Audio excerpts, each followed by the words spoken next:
right now.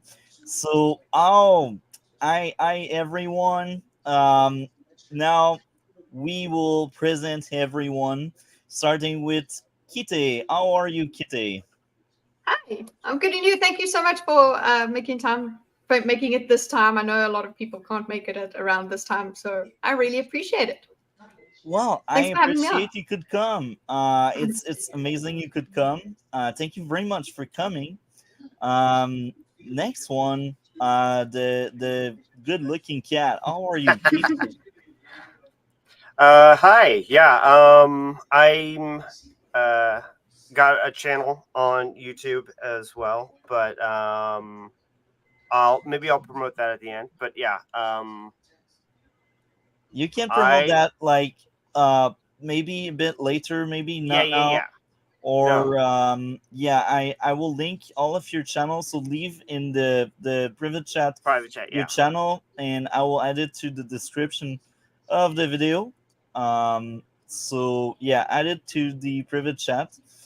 And how are you today, Katru? I I'm doing well, happy, and excited to talk about Barbie. That's good. That this is what we are doing today. How are you, Cole? Uh, Pretty good, hanging in there. Uh, excited to talk about Barbie. That's good. Um, Again. and how are you, Galente? Oh, I'm doing just fine. I am an odd man out in a few different ways. One, that I don't make any sort of content. I'm purely a consumer, but one of my passions is actually speaking with people who have some in-depth thoughts on things that don't require them. So I feel like I'm in good company. Thank you very much for coming.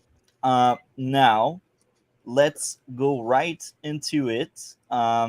So starting with darnkitteh, what did you think of the Barbie movie overall? Like, your dislike, the most important thing, and the worst thing about it. Like, talk in depth. That's your part now.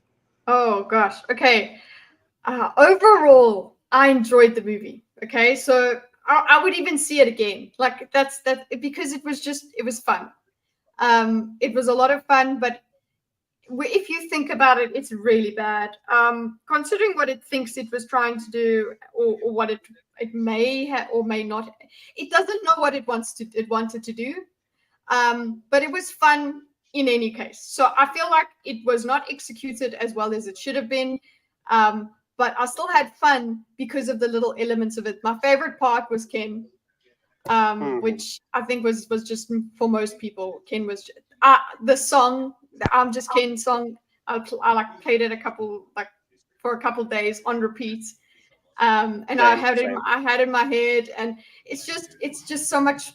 The whole thing about the movie was fun, so I enjoyed that. But when you go and you do try and you see some of the some of the feminist messaging was just it was very bleh. It didn't land for me very well. So that was the worst part of the movie for me. It was just it didn't, and also some of the world building just didn't make sense. There were lots of bits that just didn't make sense. But for what it was, where you just had people dancing and singing a song and being a little bit silly, I enjoyed it. So yeah, it could have been so much better, but I still enjoyed it. I understand how people could enjoy the whole thing without even complaining. So yeah, that's my full in-depth analysis, I guess, without That's repeating good. myself. That's good to hear. So, what would be like outside of maybe some of the feminist minute? What would be like your issues if you had any other issues? Yeah, the whole just like in terms of world building is my biggest one, because okay, so the sets were incredible. All of the Barbie world was just beautiful, and I really loved the way that they did it. But the whole relationship between the real world and Barbie world just didn't, it frazzled out. And they made fun of it. I understand they made fun of how it's connected. We don't really need to ask questions. We must just just accepted. Like they thought that would be enough, but that wasn't enough. It would have been so much better if they did it.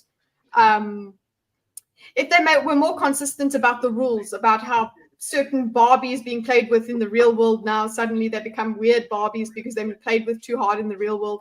All of that stuff could have been done and kept consistent, but it wasn't, which I did not like. And just the real world, one of the takes that people have about the real world in this movie is that it's just a parody of the real world, which I understand, but it seems like it was not parodied enough. It took itself seriously in certain points. So I don't see that the world was a parody. They seem to be saying that the world is exactly as is sexist the way that that they tried to portray. I didn't like that. So just all the inconsistency was the biggest failing in that movie. It didn't know what it was saying. I know I'm repeating myself, but yeah, one of the worst things was that the change from the relationship between Barbie world and real world. Just who cares? You had to forget about it. You had to not think about it. And I'm good at not thinking about things, and it just didn't. I actually went, wait, what? Oh, I had to make myself forget things, as opposed to just, going along and enjoying the movie, which is usually something I'm very good at. I can just turn off. Cat room? I don't know. I'm throwing the ball because I'm done. What else? Any other questions, Multi? Not for now. The others are for a bit later. K-True, what did you think of the movie? I liked it. I didn't like it so much at first, just because I saw all of the messaging, or I saw how they treated Ken, and it felt really kind of harsh and a little unjustified and a kind of brutal at times. But on a second and third rewatch, I grew to like sort of tune that out a little bit and just focus on the Kens themselves, and really came to love their storyline. Much like Kitty said before, I I was listening to the Ken song on repeat for a while too. Yeah, it's a really, if you really focus on the lyrics of that song, it actually contextualizes the movie in a way that isn't like directly obvious in the film, just if you're just sort of casually paying attention. Excited to talk about that more in depth later, but that's basically it. What would be your favorite part about the movie? It would probably be the Ken fight / dance sequence at the end. Okay. At first I thought it was cheesy, but like once I like really delves deep into the lyrics and like really thought about it, just like watching that again, just really like, oh, it's just so good. Sorry. It is really good. It is so good. It's so good. I'm even looking at the lyrics. It's making me happy again. What would be the worst thing about the movie, K-True? Yeah, the world building is definitely for me too, where they have, and it's not just like like how the real world connects with Barbie world, but there's all just in general, the world building is very loose, and I feel like if they just were more intentional, if they had like taken what they had, like the movie they ended up with, right? If that was a script, and then they went through with a script doctor and fixed all these things, I feel like while keeping the message the same, I feel like it would improve. It would be a different movie, obviously, but it would be a better movie Mm. because I can see where you are coming from. Do you have anything else you'd like to add before I pass on the mic? no, that's it. Okay, cool. Keep in mind, people have not seen our 6 hour long stream about the bunch of stuff we talked Yeah. about 2 weeks ago. Mm. So you can go in depth, man. That's your go Yeah, now. for sure. Yeah, I mean, I like the film a lot. I'd say. Now, the film understands, in my opinion, that no matter what they do or how detailed and like thought out they make the world of Barbie Land, that it's still going to be silly no matter what and not make any sense. So they never tried to justify it, and they just embraced it being crazy and silly and just did a fantastic job, in my opinion, doing a lot of parody moments with it. And I think that was the right decision, and I think they did a great job at that. The weakest parts for me, though, would probably be the fact that the main story is a bit cliche, once leaving Barbie Land, and I think some of the write-in or punchlines could have been more subtle. I feel like, it's a little too out there at points, but outside of that, I think they did a great job of everything else. I think the performances were all great, especially Ryan Gosling should definitely do more roles like this. And production, costume, direction, just all fantastic. Feminist messages, weren't the most amazing thing, but it did its job well still.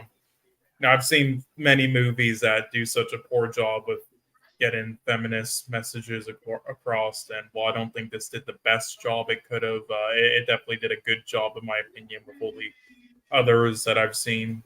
I also, appreciate how they pretty much treat both equally in the end, once you analyze it and look at it, which is something that I think some people misunderstood with thinking it was being sexist against Ken. No, it wasn't.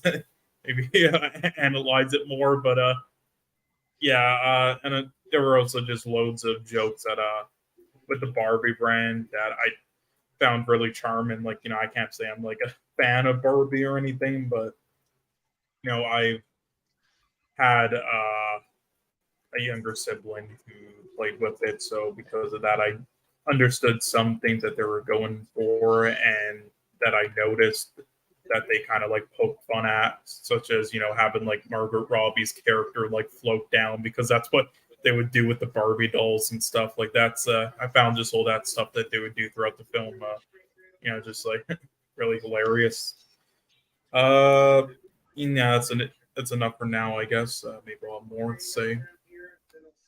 To add more, another good example of the Barbie universe, they don't drink, and then they come to the real world and they actually drink. That was cute. I like those things. Like where she the water just fell on her or whatever. Like I knew that was coming, but it was funny anyway. Those sort of gags were pretty cute. I like that. Yeah. So Galante, based on everything you heard, you haven't really seen the entire movie, but I know you talked in depth about it on other streams and stuff. What would you think about the entire movie? What would be the biggest takeaway to take from everything about what went good and what went wrong in the movie? Right. As you've already touched on, like there's got to be the caveat that I haven't experienced it myself, and I'm aware of that too. But at the same time, everybody that I've spoken to about the movie has had so much to say that I've picked up a lot. And the thing that makes me fascinated by this movie is that I know this might be a little cliche to say, it feels like a Rorschach test for a lot of people. And it's kind of interesting to see a movie that seems like it's trying to say something in particular be misconstrued or interpreted in different ways by so many different people of so many different persuasions.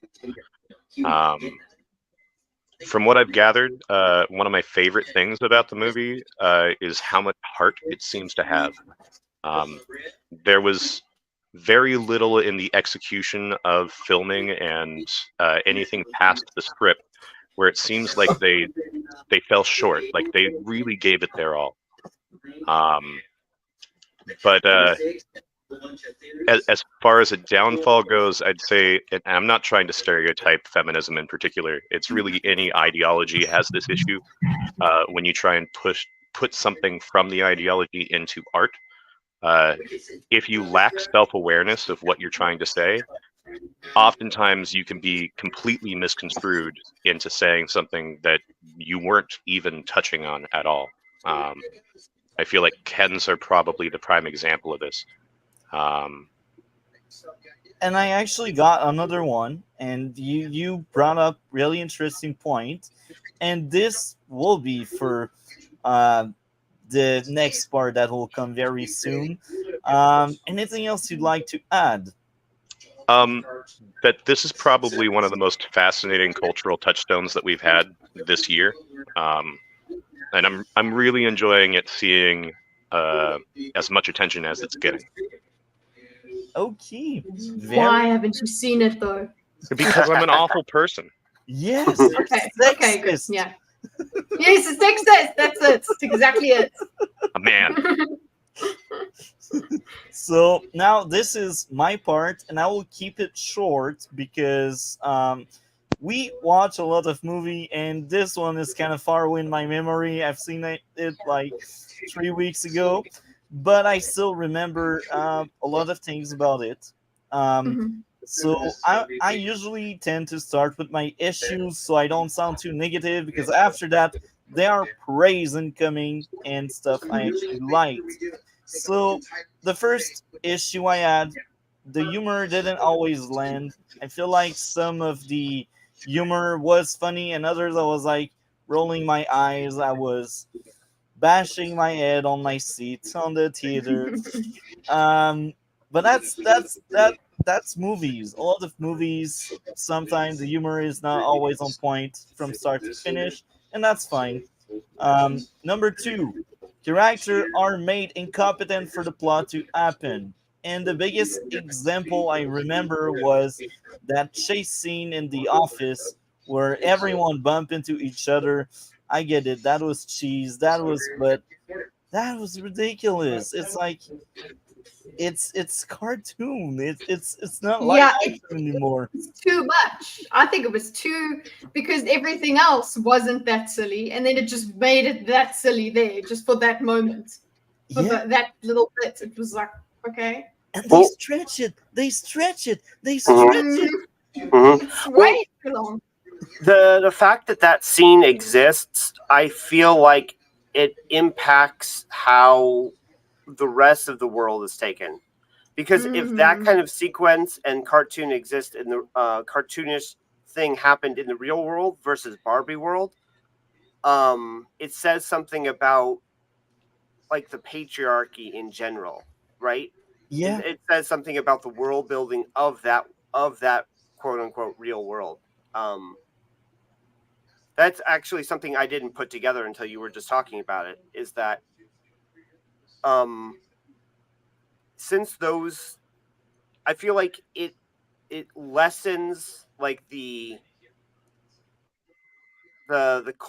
relevance of the patriarchy in a sense, like, or the seriousness, I should say. Yeah, you don't know whether you should take it seriously or just think it's silly. Yeah, because if there's these cartoonish things happening, right, especially when you also combine it with the fact that Ken is like, trying to get a job in the patriarchy, quote unquote, and he's turned away at every point because of relevant qualifications and such. I mean, it really is like, okay, so maybe the patriarchy really doesn't exist exactly.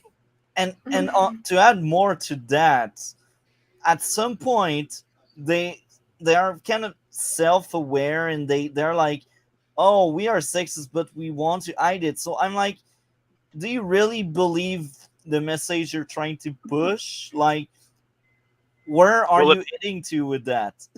It almost kind of gives the patriarchy a little bit of impotence. It almost But- like Yeah, say. So it gives it impotence. I understand what you're saying. mhm. It almost makes it so that it's difficult to take the threat seriously. Mhm. And on top of that, when you see Ken bringing the patriarchy back to the Barbie world, what the representation of it is almost like no one would want to live through it, but it's also a cartoonishly goofy version. Mhm. And it depletes the amount of investment I have in it as a threat. But also on top of that, it almost comes across as unintentionally a self-own, because Ken learned this from what we would presume to be feminist theory. And so if this is what the feminist theory believes patriarchy to be, it almost feels like why are you treating it with the seriousness of almost a genocidal importance, right? Now, It how is can we take extremely important. how can we take feminism seriously if the patriarchy, we can't take the patriarchy seriously? So Precisely. I don't. Yeah. A good way of phrasing it. This is a really good way to place it. So my next issue, because I'm not done yet, Hey. and I really appreciate these intervention all of you did. I really like that. That's the point of having a discussion. So the next point is number 3. The teenager didn't feel like a teenager when she had a speech with the other girls to say how bad Barbie was. She felt like an insert from the writer. And this is a moment where I felt like the writer were really there and they were like, this is what we think, but we will just passing on to the character so they will mention it. And I when that kind of stuff happens in movies and TV show, I point that one out because it pushes me out of it, and I think it's important to mention it because it can deliver a message a better way. Mhm. It's just as simple as that. And apparently we lost someone. I hope he will come Galente. back. Yeah. I He's don't know. he's probably on his phone, so yeah. he He's on could his have phone, had so we phone might- issues. Yeah. Yeah. Okay. So with that in particular, I feel like the daughter actually sounded more like a college student rather than a high school student, especially a younger high school student. And so, Exactly. right. And Exactly. so, I feel like that, yeah, that is another thing that they could have workshopped, because they didn't need to have that speech be worded that way to get that concept across. And it's one of those things that I wish like they had approached a script doctor for that kind of thing. Yeah. I And agree with oh, Mm. go for it, Kitty. just the way that you worded it. That yes, it said all the things that the writers wanted to get the message that what they wanted to get out. But if they made it in a more believable way, then the message still gets through, but you're not slapped in the face with it. They could have done it. They could have made that message come through in a different way. They're just like, it was just a speech, and here you go. There it And- is. And sometimes you can plant the seeds of what you want to say throughout the movie instead of just let's have Saying her tell everything. She must awake people that are sleeping. Yeah, it's that show don't tell thing. It's Mhm. Yes. more important than if people give it credit for. Yeah, Mm. exactly. So number 4, plot convenience. The mother and her child just happening to arrive with their car as Barbie was running away from the building. So I'm someone that really tear apart movies and TV shows when I feel like the story is not really on point. I really like to say, "Got you, movie." There, I don't believe in you anymore. That was Mhm. the kind of moment. And Cole is like, movies they do that a lot, and you need to accept it. No, I can't. Yeah, no, genre arguments I feel like are kind of ridiculous. They need to be supported by the text, by the plot. You can't just throw in a trope and say, oh, but that's what they do in these types of films. You actually have to have it make sense. There's nothing wrong with it making sense. Yeah, I really, that's- you can still be silly. Like that's what we did, is we watched Undercover Brother. And that is a movie that just, it's silly through and through. Nothing, it's not trying to be serious in any way. It's got messages in it and things, but it still makes sense. There's no part where you go, movie, you should have, why is that happening? You kind of, it leads you along in a good enough manner. And yeah, you're right. It just, you still need some sort of rules to make the world enjoyable. I agree. And it's funny because a lot of times plot convenience, they are easy to fix and patch up if you really look into your script. Add a scene of just characters placing themselves in the situation where they can create that convenience. Like, make the daughter and the mother just driving around for a long time while the other one are running in the building.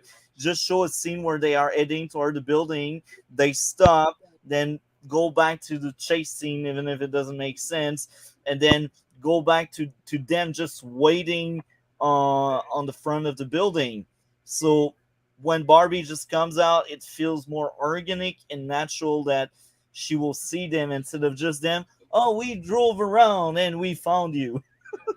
Yeah, well, if you keep the rules you establish in your art consistent, the main effect that has is that it increases investment and immersion for anyone involved. For anyone paying attention. Yeah, well, and Which that's the thing. hopefully, yeah. You shouldn't be punished for thinking about someone's art. And it's not necessarily a moral failing of the artist. It's just your art could be better. Indeed. Yeah, and it's also coming from a place where I am a writer. I haven't published anything yet, but I've been writing for many years because I like art. And when I right now I'm working on a novel. I first had the idea many years ago. I still work on a lot on that idea, and now it's a novel. And I really make sure I don't fall into these traps. I plant the seeds for what comes next instead of just like throwing it for shocking value and cheap shot, as I call them. I don't like that. I like proper setups. Well, and if there's something that you want to have a payoff for that you haven't established yet, as a writer, it's that person's responsibility to go back and start placing the seeds. The beautiful thing about a story is that until you put it out there to the world, you are the god that can make anything happen. Yeah, And just exactly. be responsible with it. Exactly. I fully agree. Number 5. That's my last issue. The men's are all stereotypes and one-dimensional character. They feel like more like the antithesis of like the main character. It's maybe I'm offended by Ken. I don't know, but that's how I felt with most men's. Like, when you go in the real world, they are jerks and stupid. And in Barbie Land, you just have these Kens that are just like there to look pretty. And that was the idea of Ken. I get it, but like, try to have more layers. And it took a long time for really Ken to be like, to feel like a more multi-dimensional character, but it's not enough. I mean, It could have been more. yeah. So to jump off what you were saying there, I would say that if you analyze the film, you'll find that there are some women who are somewhat, flat characterized, but that far more often than not, they insinuate that these characters are multidimensional, even if they have only a little bit of screen time. Whereas the men, outside of the allies like Alan and such, and the two other Kens, that the that the men, even in the real world, are kind of cartoonish in their portrayal. That even if they're not two-dimensional necessarily, they are caricatures of, in a way that most of the females are not. Exactly, like it feels a bit uneven. Like there's a lot of care placed on the mother character. She's the perfect example of a character that has more depth. And even the daughter throughout the movie, outside of her stupid scene in the cafeteria with the others, I thought the daughter was appealing and interesting, and then you just I cannot say the same for any of the main characters. Even Ken, that's kind of the main lead, he is not as interesting as the mother or the daughter, and he got more screen time than both of them, I believe. And it's a bit sad because then it's a movie about feminism, and feminism at its roots used to be about equal opportunity, equal rights, and this is very important. These things are essential and they are needed in a lot of country where it's not the case yet, and it's sad, but it's reality.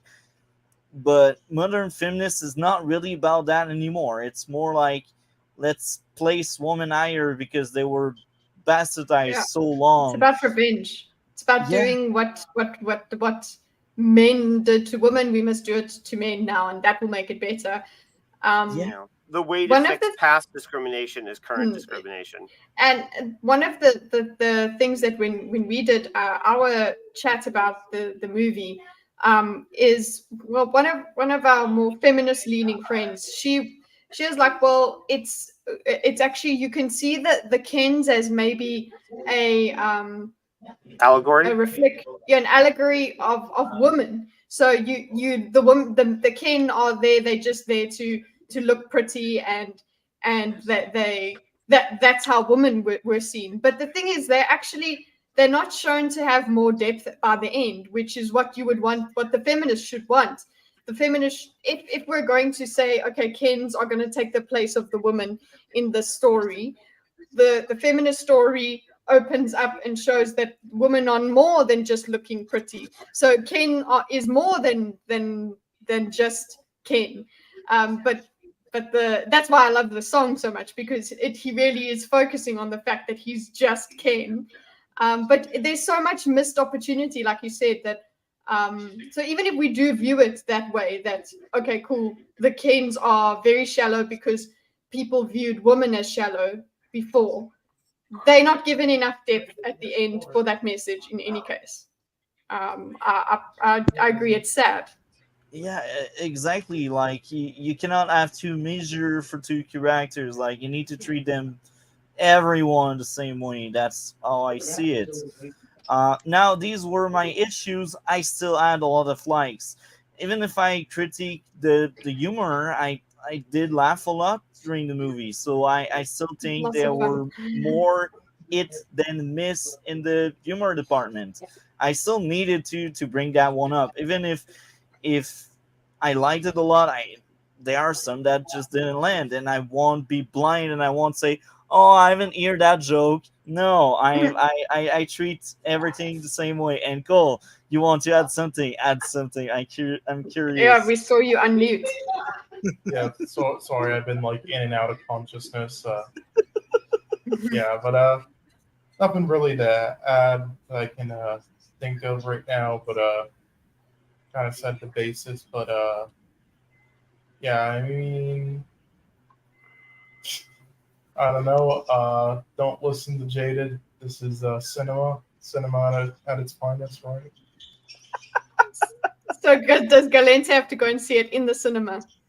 Yeah. If it's Yeah. still It in, just released online now, so Is it online now? yeah, you can go on a free movie site in HD now. Ah, cool. outside of Galente? that, But I need to get on that.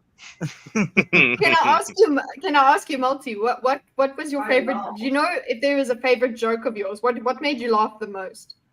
I If will there be was a line. honest. The only one that stick out and I actually remember well is the V scene where she got it on by some stereotype stupid construction guy, and she's like, I don't have a V and he doesn't have a P, Yeah. and that's like the only one I remember very well. But as I said, Yeah. like I loved their response to it. The way that they said, "That's cool, that's okay." That was funny. For me, Yeah, I that did was actually funny. have one question for all of you. I don't know if you already asked it because I've been just like almost passing out here, but I wanted to know what you guys thought of Will Ferrell in this. If you think he did a good job. I enjoyed him. I enjoyed his Yeah. performance a lot. I feel Mhm. like he suffers from the same kind of.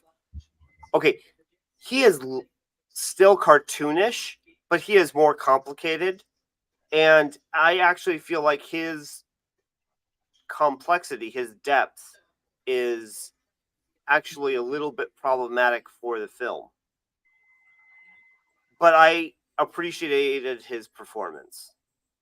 Nice. So I think the cat like stepped on her thing and made her leave. yeah, No, I that's hope my MO. I hope she'll be back soon because I actually had another answer to what joke landed well. I just remembered enjoying a lot the another funny thing, the scene where they want to put her back in the box. I remember laughing so hard about that one. I was like, man, this is wild. This is the best part of the movie. And then there's the stupid chasing that kind of turned me off. Uh, The- the That joke that. Oh, sorry. Go for it, guys. Oh, I was just gonna say the box really kind of complicates things. I think that at the time when it comes up, it makes sense both for Mattel and for like the plot in general, why they would want to do that. But if you take the movie as a whole, um, it doesn't really make sense. It was It just a feels thing like that happened. It was it's just like, just a yeah. kind of a thing. What if we that put her in a happened. box? Ooh, Yeah, yeah. because A little on the nose. unless they were going because they sent Skipper back. We saw Skipper, right? But that actually matters a lot because theoretically Skipper went on a similar journey and was sent back and I guess not changed or didn't. I don't even know. I think that It really kind of complicates things. Do you think that they overall brought up Skipper because they're gonna make a Skipper movie? I don't I think have no anyone would clue. go and see They a could Skipper have a movie. They'd prequel see a Skipper Ken movie. movie. A They would have a prequel. Ken movie, I would say. But then again, how do you do a whole movie with Ken? We You don't. can. Oh no! it's sad They to say, could. but you Well, can't. We people can't. could. I don't know if they could. Yeah, I'm curious Yeah. to see what the arguments would be as to why you couldn't do a Ken movie. Based on that movie, Ken is not interesting enough to hold the movie on his own and on his shoulder. He's dumb as well. Yeah. So No. you would need something else for him. Okay, Dumb and Dumber is a great movie. That's true, We but you need two. But there's the smart people in the Dumb and Dumber as well. Well, You and need I one think to- you could very much so do a story about Ken that fleshes him out. Yeah, maybe. And Even I with, think- without Writes it, making both of smarter. that Oh, yes. requires skill that I don't have. And I don't think they do. Let's be frank Yep. here. It's Yeah, not a not bad them. movie. I don't want to sound like a hater, but Hmm. I don't think they have the firepower to handle a Ken movie. Um, I mean, I think Well, the because like you filmmakers could do. explore like the Ken magic. I thought the Ken magic kind of was interesting, and like there seems to be like a whole other movie that like was theoretically like reshot or something with dealing with because like it's just brought out of nowhere. But like Kens are the only people with actual magic in that world, and like what's that about? I don't think they And meant there's a lot that of because stuff- they would not leave it that Ken are the only ones that with magic. Listen here. But they are. Like, And that speaks to that they're- self-awareness issue that I was hearkening to earlier, Yes, where it doesn't know it- its own message. well, and even if it does know its own message, without being self-aware, you will contradict that message. Yeah. Yeah, and I will also add one last thing I remember finding very funny. The first time you hear the random thing about the thought of dying as a Barbie, I was like, what? Wait, what?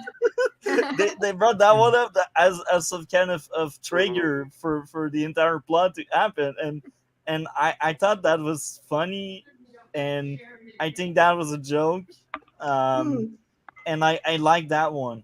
Did you like the noise of the record off the skipping record? I thought that was actually really good because we could have taken it too seriously if they didn't do that skipping record noise. Actually, Yeah, it exactly. it landed the joke for me. That one detail landed the joke, because if you took that off, it would be like, oh no, now we got to take this seriously. It was more like, and she's just smiling. They're like, it was very good. It was a good. Yeah. Good gag. She That was seemed- one of the good ones.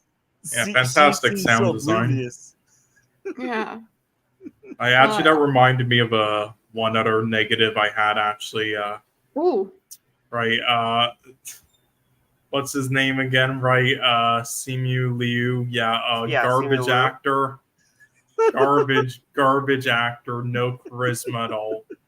All right. I don't no know. Character. I kind of liked him in this. He was Shang-Chi okay. was a triumph. I hated him in this. He was so bland, just like every other performance he's ever done in his life. And yet he has like the ego the size as Dwayne Johnson's. Yeah. Really? Chill out, buddy. You're I like would've barely a preferred Stephen Hay. C-lister. I would prefer Stephen Hay to have done it, but he's a YouTuber, so Oh. it wouldn't work out. But Yeah. but he seems like this person that's supposed to be cool that isn't cool.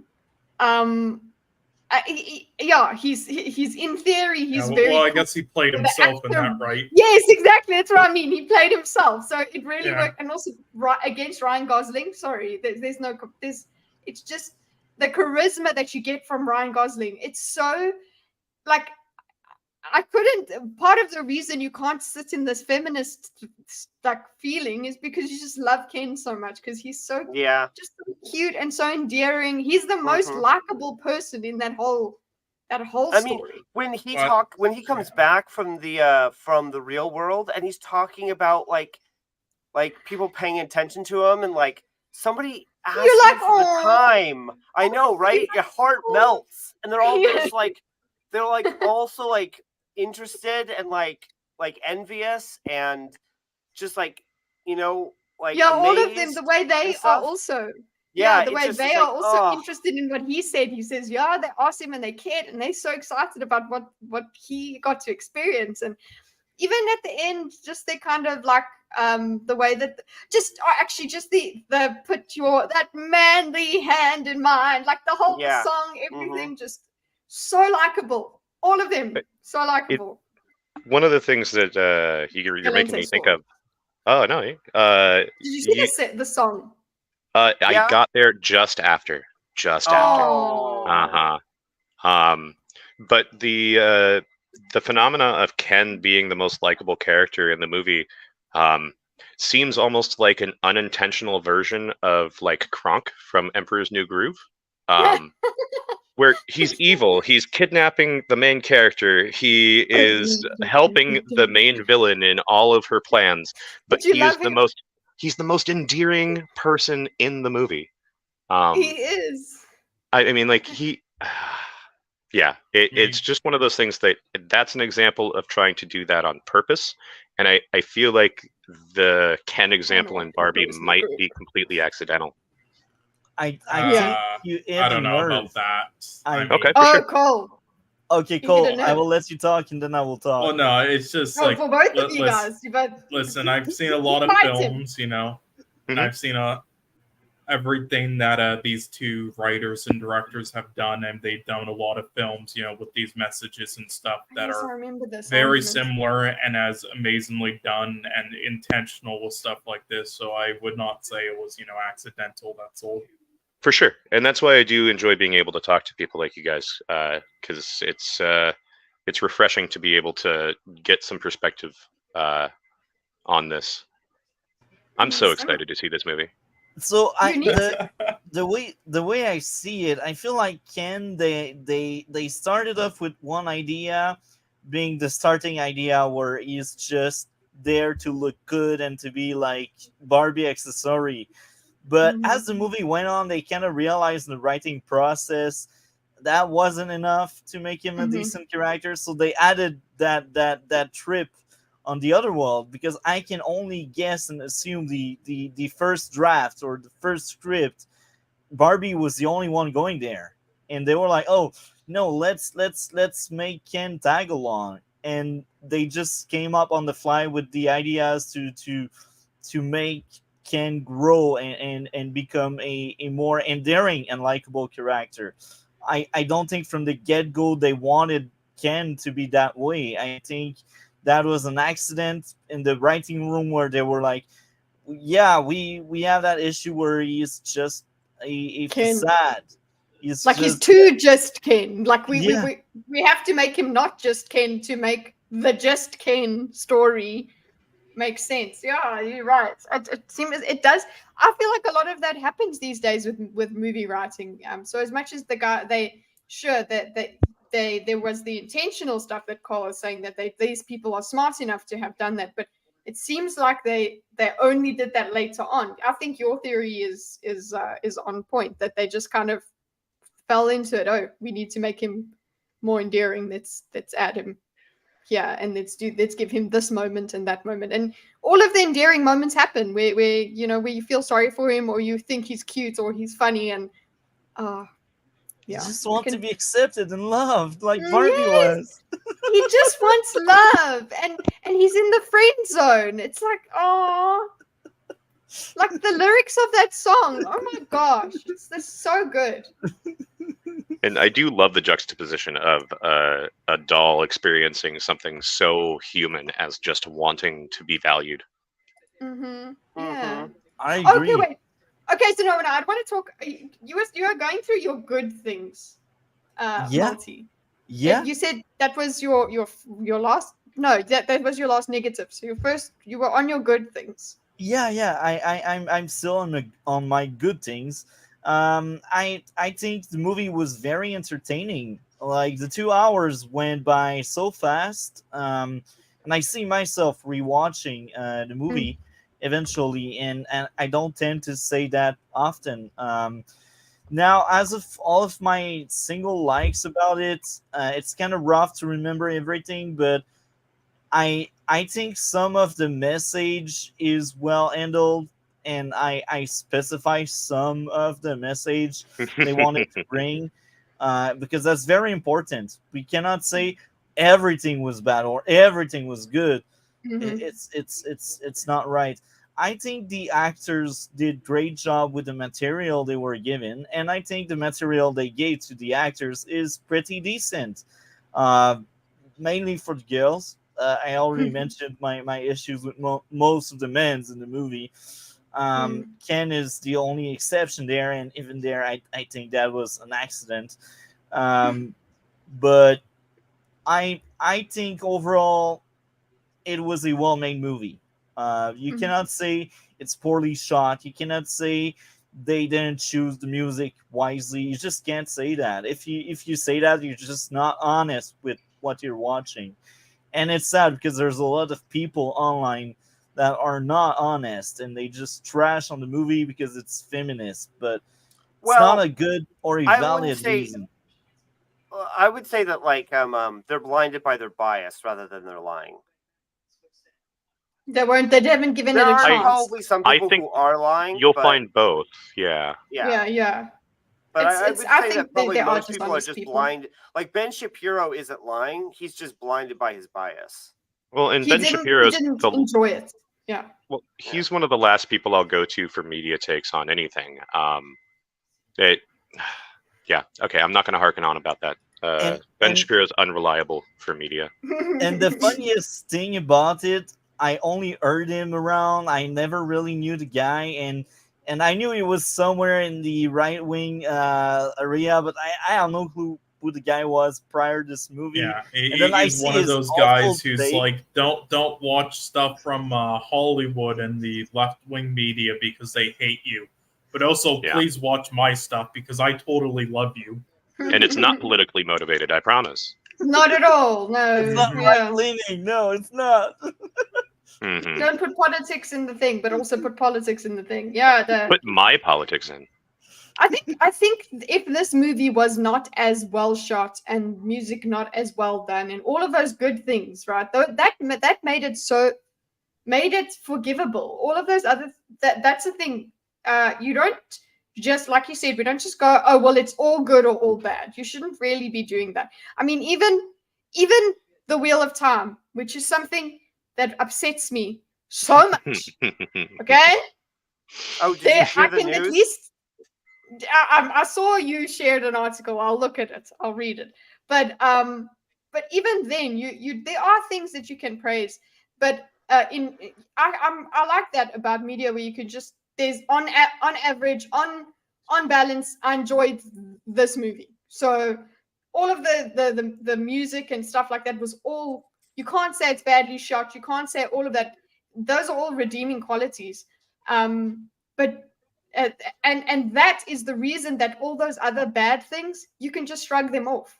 You're just like because the enjoyment you got is way more than the irritation. But usually with bad movies you're just so irritated, it's not a pleasant experience. You just, or worse, you just go after the movie and you just don't care about it. You're just like I could do without it. The fact that I could watch this movie twice is quite a thing. I haven't watched. I don't watch that many movies more than once. I mean, Lord of the Rings is the only thing that I'll watch more than once. Yeah. That's And very Lion King. interesting. And you know that's funny because we said earlier we cannot say everything is all good or all bad. There are some exception out there. There are some exception out there like I No, where will there's nothing good. Yes, I understand that. That is for real. Yeah. yeah, but yeah, there's one example of a movie that had lots of message in it that did better, and Cole will know exactly what I'm talking about, and he probably already guessed which Yes, movie. your favorite film. Yeah, Which Triangle of Sadness. This was amazing. Yeah, If that was a good one. Yeah. guys and girls haven't seen Triangle of Sadness, I highly recommend.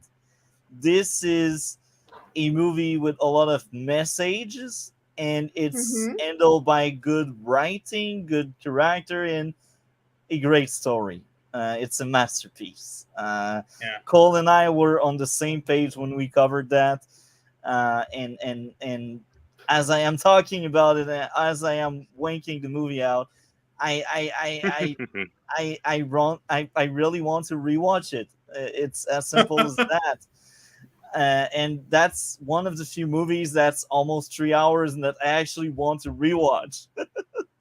um, so yeah, as of right now, I can't remember other likes I had with Barbie. As I said, I thought the movie was enjoyable, and I will rewatch it for sure in the future when I get the time and the chance. So now it's the review part is mostly over, and now there's a question part. But before we move to the question part, I will ask the panel what would be your grade out of 10, starting with Cole. What would be your grade out of 10 for Barbie? Uh, it's somewhere between like a 7.5 or an 8.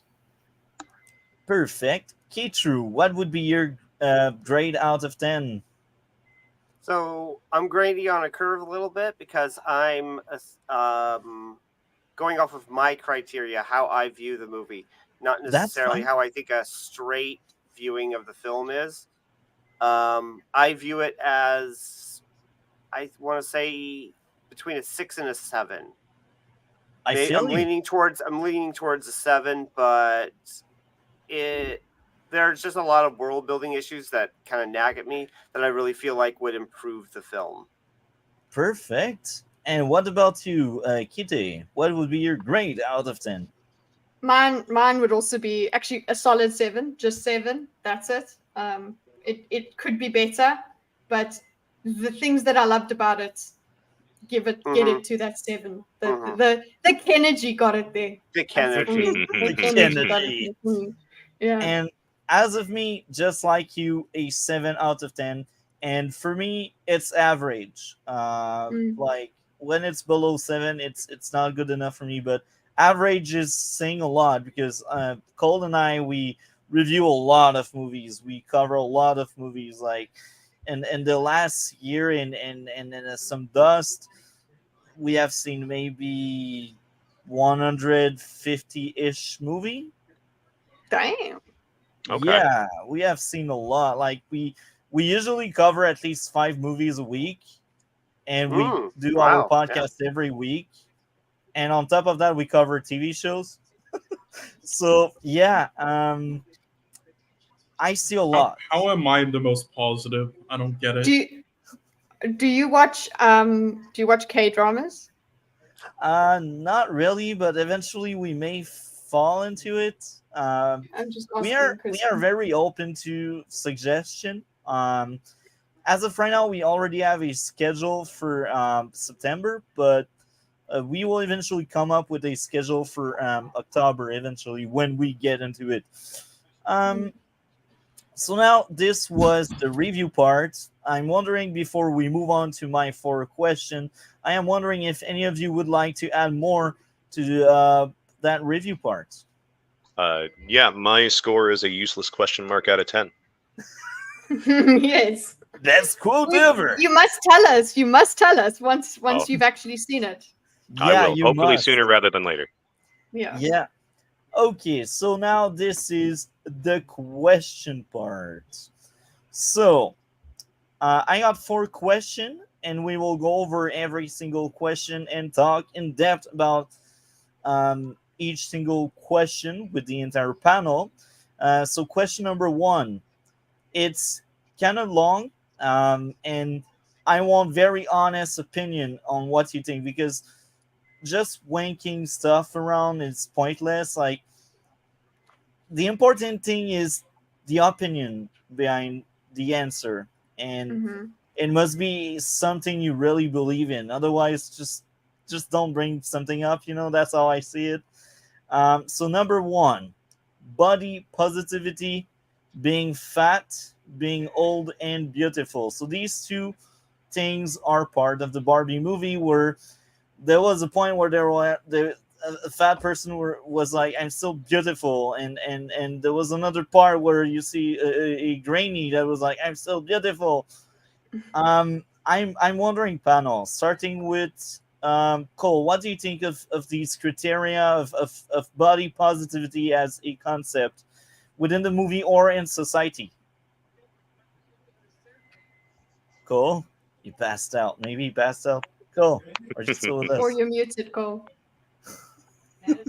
Because Cole, I haven't slept in like 3 days. Oh, no. I think he had like insomnia or something, and I thought he was very brave to show up. Nonetheless, that's all. Yeah, you were quite surprised when he came along. So Okay, maybe maybe I he's will been pass on the listening. mic, and we'll see if Cole will wake up. So I will let Kate talk on body positivity. So go ahead. What are your thoughts on that? Be honest. Yes. So, no, I have mixed opinions about it, because I feel like self-esteem is important, but it's important. Okay. In general, I feel like people should be moving forward. They should be improving themselves in kind of all aspects of their life. They shouldn't be content with the way that they are now. They should accept. You should accept yourself. You should have positive self-esteem, but you should be moving forward. And I feel like we've the pendulum has swung so far into making sure everyone has positive self-esteem that we've completely lost the self-improvement aspect of the equation. Almost to the point where if you're asking people to improve, you're saying that there's something wrong with them. That's a great point. I really like that, and I'd like to add something. Kitty and I, we talked a bit prior the stream about a future podcast we may have together if she's still interested in the future. And some of the biggest highlights, some of the topics we will cover will be self improvement, physical and mental health, two things that are really important. And these will be like the epicenter of a lot of things we will talk about in the podcast. And I think based on what you said, that could be very interesting if you're interested to join us eventually for a in-depth talk about that with research and stuff. So Yeah. yeah, the offer is out there. So Where's it? There about it is. Wait, I was gonna get. Is it the and the children in Tolkien actually has a phrase that I feel like really kind of sums up my thoughts. Is that that he's talking about stories in general, and he said, Tolkien was said, though it may be better for them to read some things, especially fairy stories, that are beyond their measure rather than short of it. Their books, like their clothes, should allow for growth, and their books, at any rate, should encourage it.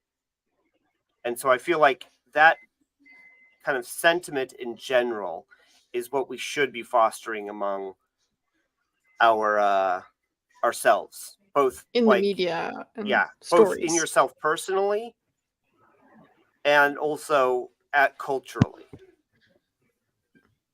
Yeah.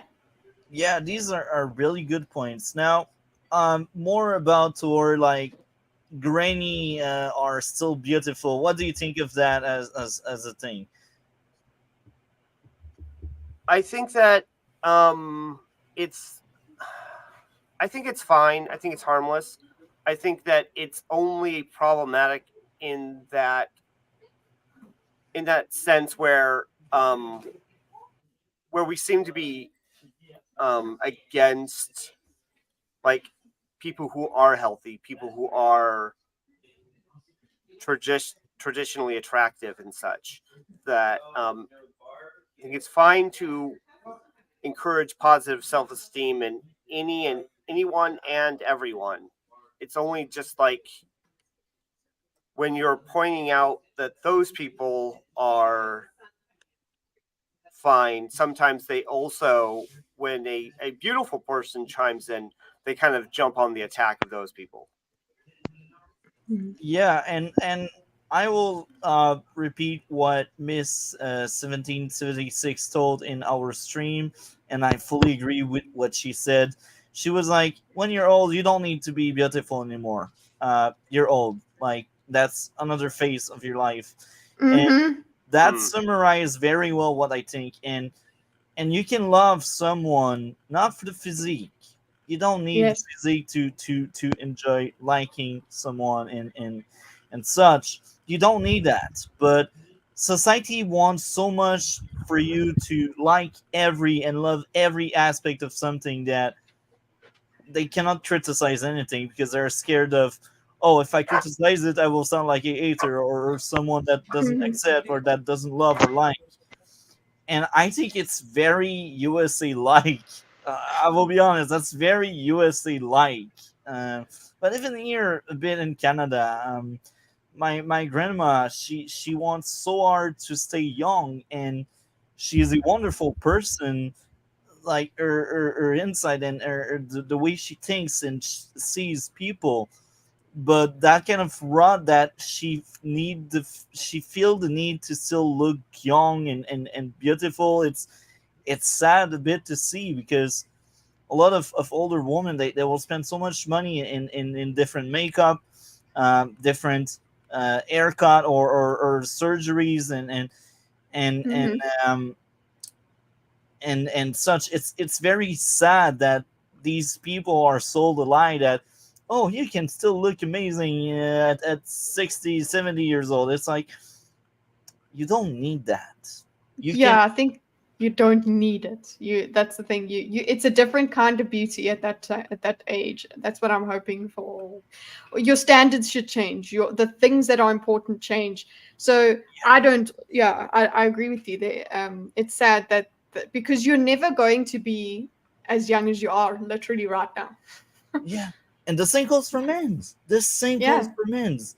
Like, nobody will really look at a old grandp and say, "Oh, he's hot, and I want him."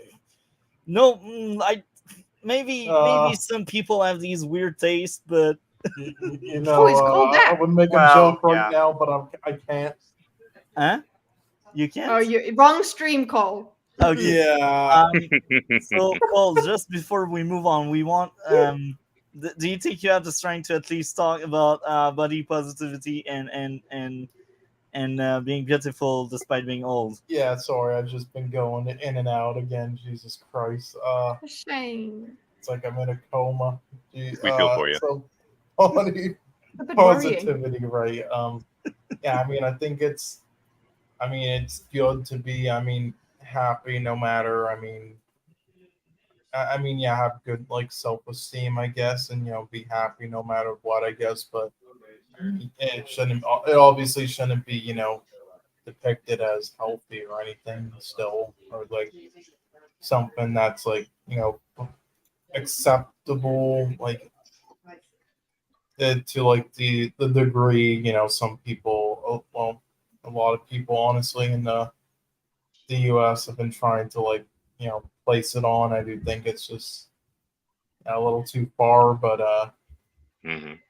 yeah, I mean, I think in this film, when they, with that one, I think it made sense because there was, a plus size Barbie before. So, Mhm. yeah. Well, but Barbie also, if I could just add to that, Barbie has always been a kind of role model type brand, and so this is just one area that Mattel, one more area that Mattel wants to be a kind of role model for girls. The only problem that I have with it is what I stated before, where it feels like people are like the idea is that you're fine just the way you are. There's actually nothing wrong with you, no Yeah. matter what your physical state is at. And I feel like that is unhealthy. I agree. That's 100% true. So, Cole, if you're that tired, man, thank you a lot for joining us. And as usual, you're amazing. I like your dedication. You're great. Anything you'd like to add, my friend? Nothing much. Again, sorry, I couldn't. Don't be. You're So sweet. human just like us, and your sleep was rough. I fully understand you, man. Go to Yeah, sleep, well, I man. mean, if Take I care, didn't have man. to go on that, one trip like a couple days ago, then probably would have been better. But Oh, it was a Don't pleasure sleep to too meet you, man. much. Don't sleep too much. Tomorrow we still have our Yeah. podcast. yep, yeah, Have a good I'll one, sleep man. for like 8 hours. But yeah, you too. Have a good day, everyone. And See you, just to Cole. say what that joke was gonna be, I was gonna say, well, okay, when you said nobody looks out like an old man and says, "Oh yeah," remember that when you said that, multi. Oh yeah. Nobody will look at the old man and say, "Oh, you're odd, and I want you in my bed." I guess some will because somebody did with Jaded. Uh, So savage. He's a bit and then raw. he leaves. That's clippable. Yes, very well That's done. that's my great co-host for the RedBlue Podcast. I Amazing see why guy. you have him. He is amazing. He is dedicated. That's cool for you. Hell yeah. So Galente, what do you think of body positivity and yeah, what do you think? I have a bit of a first-hand experience with it. I used to weigh 325 pounds. 350 pounds was my peak, actually. And I am about half that size now. And during the time where I did feel very self-conscious about my weight and my physique, there is something that tugs on you to some extent to want to feel like not a it's not a degradation of your character. It doesn't mean you're less of a person. And I feel like that's the emotional heartstring that's being pulled on, as a motivation for a lot of the body positivity movement. But the reason why having those reassurances is important is because it helps your mental health. And step A to step B, step B to step C. The reason why that's important is because when your mental health is intact, it makes it so much easier to strive for yourself and better yourself. And so a big part of being comfortable is going to tie into how other people interact with you. And if you can create this mental barrier where it's not something that you are going to take as seriously as you can, it can really help you be comfortable in the moment and not stress so much about things, and therefore focus on actually doing things that make you happy. It's just that last part is left out of the body positivity movement a lot, where this mental health can be used for something to better yourself. And it's very sad when you see that being left out in action. Adele getting all the shit that she got for losing as much weight as she has. Yeah.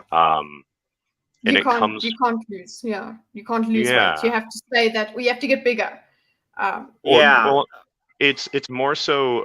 Andrew touched on it, of the person bettering themselves from somebody that they could see as an ally, especially within the body positivity movement. Almost feels like them bettering themselves is proof in the pudding of you not doing it. And it's easy to take offense to that if that's how you take it. I 100% agree. And you see, me, I am in a very similar case, and I had a lot of thinking going on in the last few months, and I'm like, there are ways I can improve myself, and I want to help out people. I did stupid stuff in the past, and to redeem myself, I try my best to make a better future for others. So I was like, I'm overweight right now, and I decided I would start a diet, and I would go back at working out again. I say again because many years ago I was fit, I was in shape, I was training, and life happens, stuff happens, and I gained back the weight I lost back in the day, and now I'm a bit heavier than I used to, and this will go back to what I said. I want to help out people. I decided in recent days I map out a new YouTube channel I plan on making, and the name of that channel will be Do Better, Be Better, and this will be like mental health, physical health, and that's also a podcast I'd like to launch with Kitteh if she is still interested, and that's just part of it. And I think it will be a lifestyle channel, and of course there will be more than just that on the channel. Channel just about that. When I will be fit, that won't have any point anymore, so it will need another purpose, so that's how I see it. I plan on going on that journey and sharing my journey on having a better self with others. So yeah, that's part of my plan. And body positivity is, the idea is good, but what it does is bad. All of you have said it. You need good self-esteem, but lying to yourself and saying you're healthy when you're like 200 pounds when you should be 150, it's not good. You're not healthy. You're not good. Like, don't And let you'll get yourself, more unhealthy. yeah, Mhm. don't let yourself being put down by that. See that as a challenge, so you work on yourself to be better and to feel better. And like, I've seen a TikTok that also inspired me for that, and that TikTok is brain rot. It's Mm. brain rot. And Mhm. of course, eventually, if we really get to do the podcast, we will have an entire episode about body positivity for sure. Like, I think it's We could something do very seasons. important to address. And I will bring that brain rot TikTok if I can still find it out there. Oh, Because you'll still find it. It's there. Don't worry. It's gotten worse probably. And if you it- can't find that one, I'm sure you'll find one that's analogous. Yeah. It- it's- Exactly. it's just so sad that some people buy into it and they're like, oh, I'm fine the way I am. But no, you will have like heart disease. You will like die at 35. Yeah, you'll be fine for a lot shorter amount of time than most people. It's not a good idea, yeah. But it is difficult because there's so far to go when you've got that much weight on you, or when some things are so difficult. It's difficult, so you fall back into it very easily. So you're just like, and like the whole thing that we're noticing with the atomic habits thing is like, you think, oh well, it's fine. I ate that chocolate today, but I didn't put on 100 pounds because I ate the chocolate today. But eventually it will become 100 pounds, you know? So Mm. yeah, it's difficult. But I love what Katru said there. But when you asked him, it was like the way he said it's people are saying that just because you want to improve yourself, it means something is wrong with you. It's like, you can have a room for improvement without being all bad. We're talking about being all good and all bad. Black and white thinking is something that is in disordered thinking, in depression. So that sort of black and white thinking of if I'm trying to improve myself, then I am not a good person at all.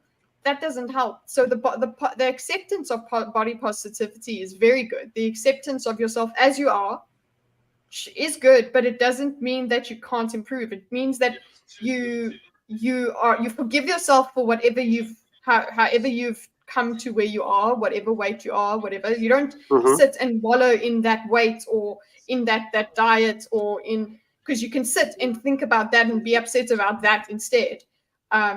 Or you could be proud of yourself for being lazy or something like that. Well, Yeah. well, it's actually an idea that's deeply ingrained in American culture, that we are predisposed as a society to be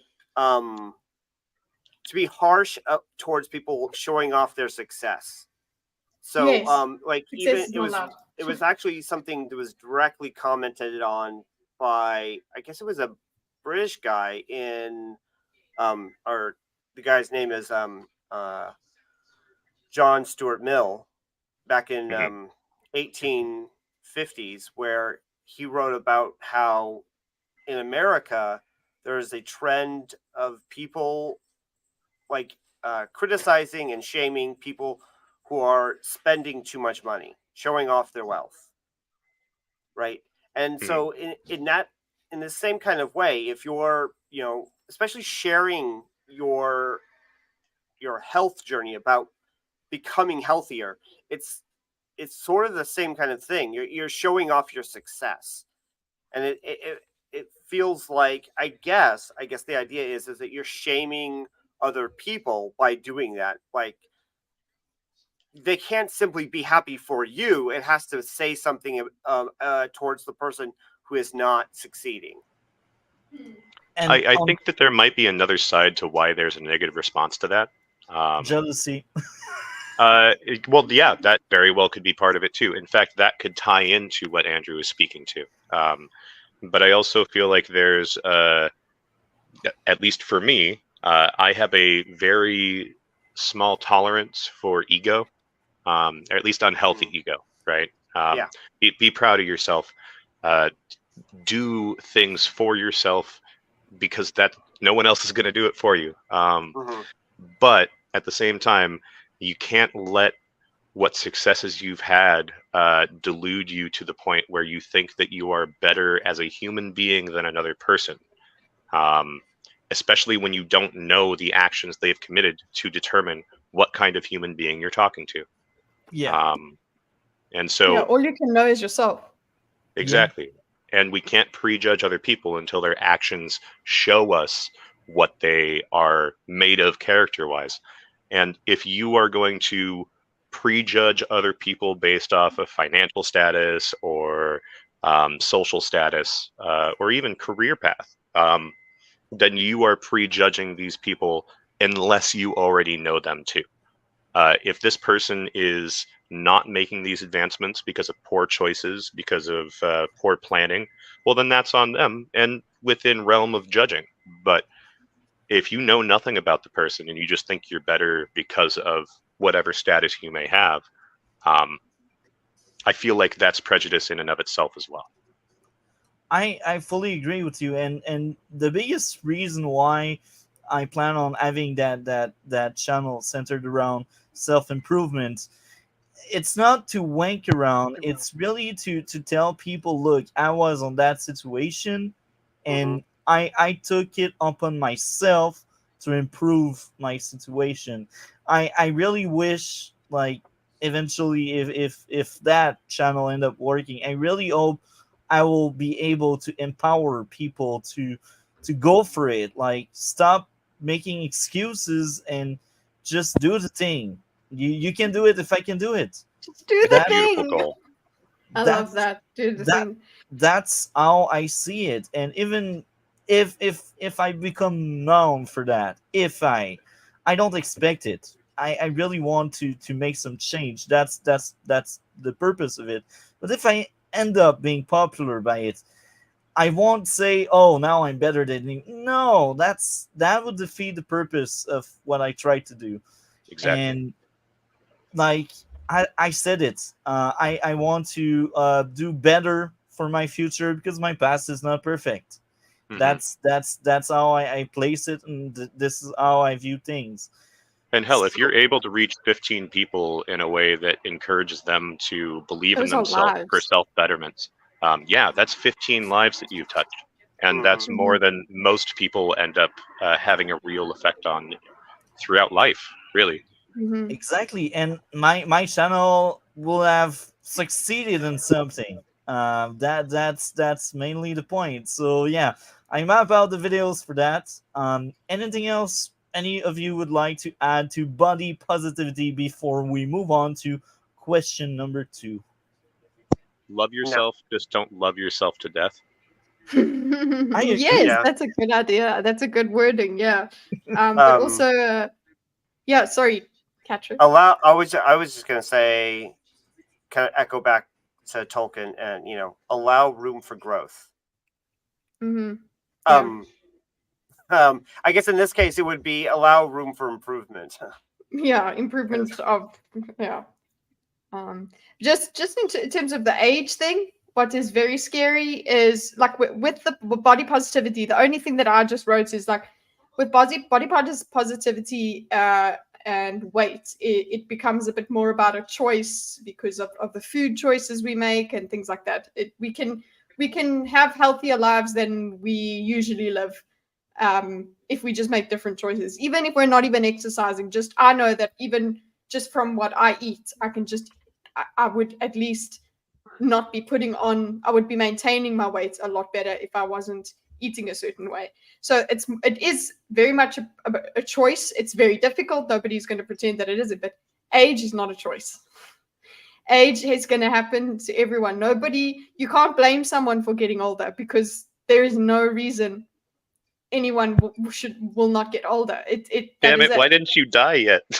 Like, yeah, well, why are you alive still? Like, how dare you age?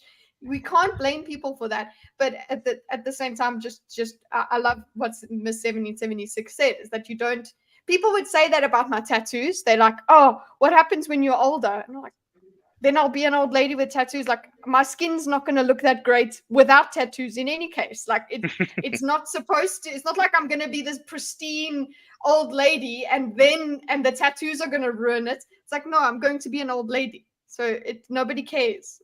I'll just have wrinkly pictures on me or whatever. That doesn't really matter. I'll still have wrinkles. It doesn't. And you do need to find reasons to, when you are with a person, if you're going to be in a partnership and whatever. Yeah, the fact is you're going to age together.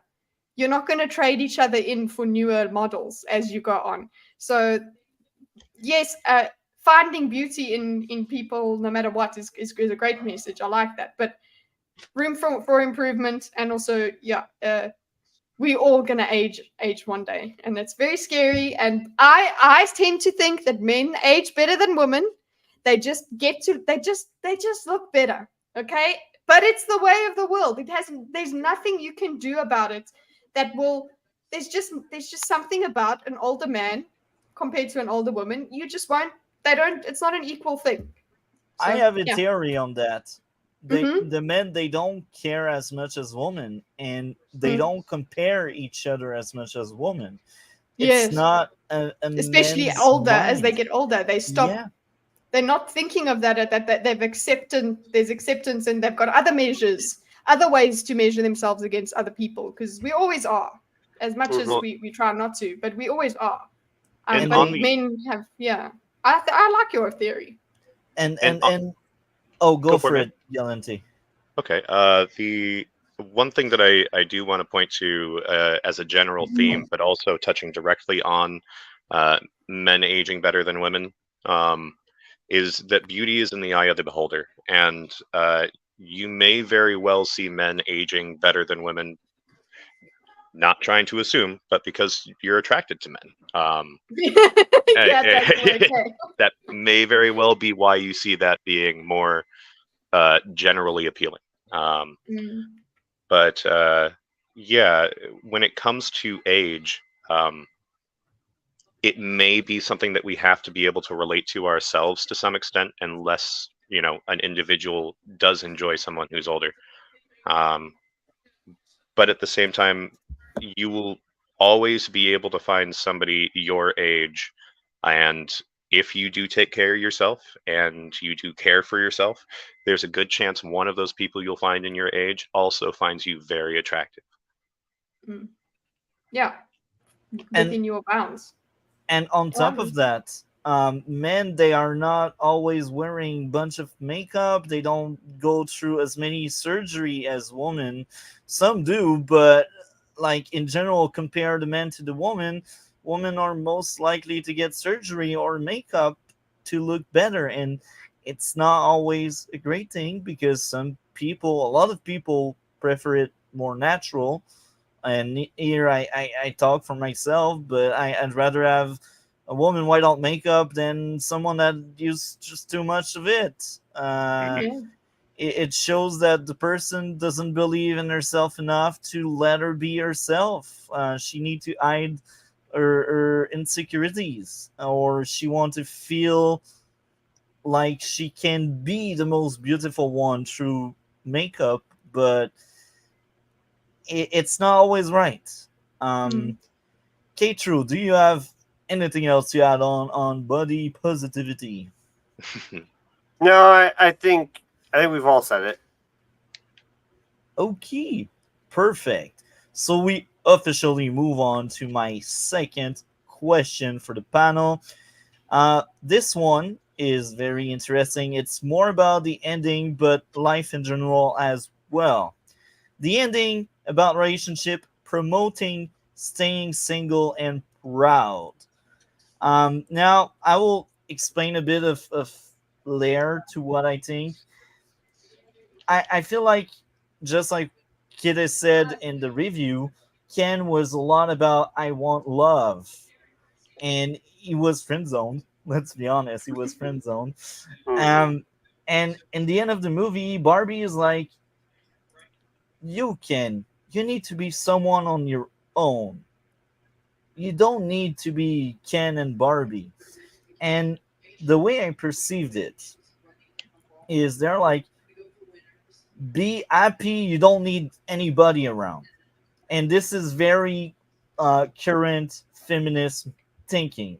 And I don't need no man. Yeah. yeah, and the way I see it is there are many floors of happiness and self actualization. The first one is you. You need to be good with you and yourself and your state of mind and your way of living. You need to be good with yourself, right? And a lot of people will stop here because they think they are fulfilled at that point.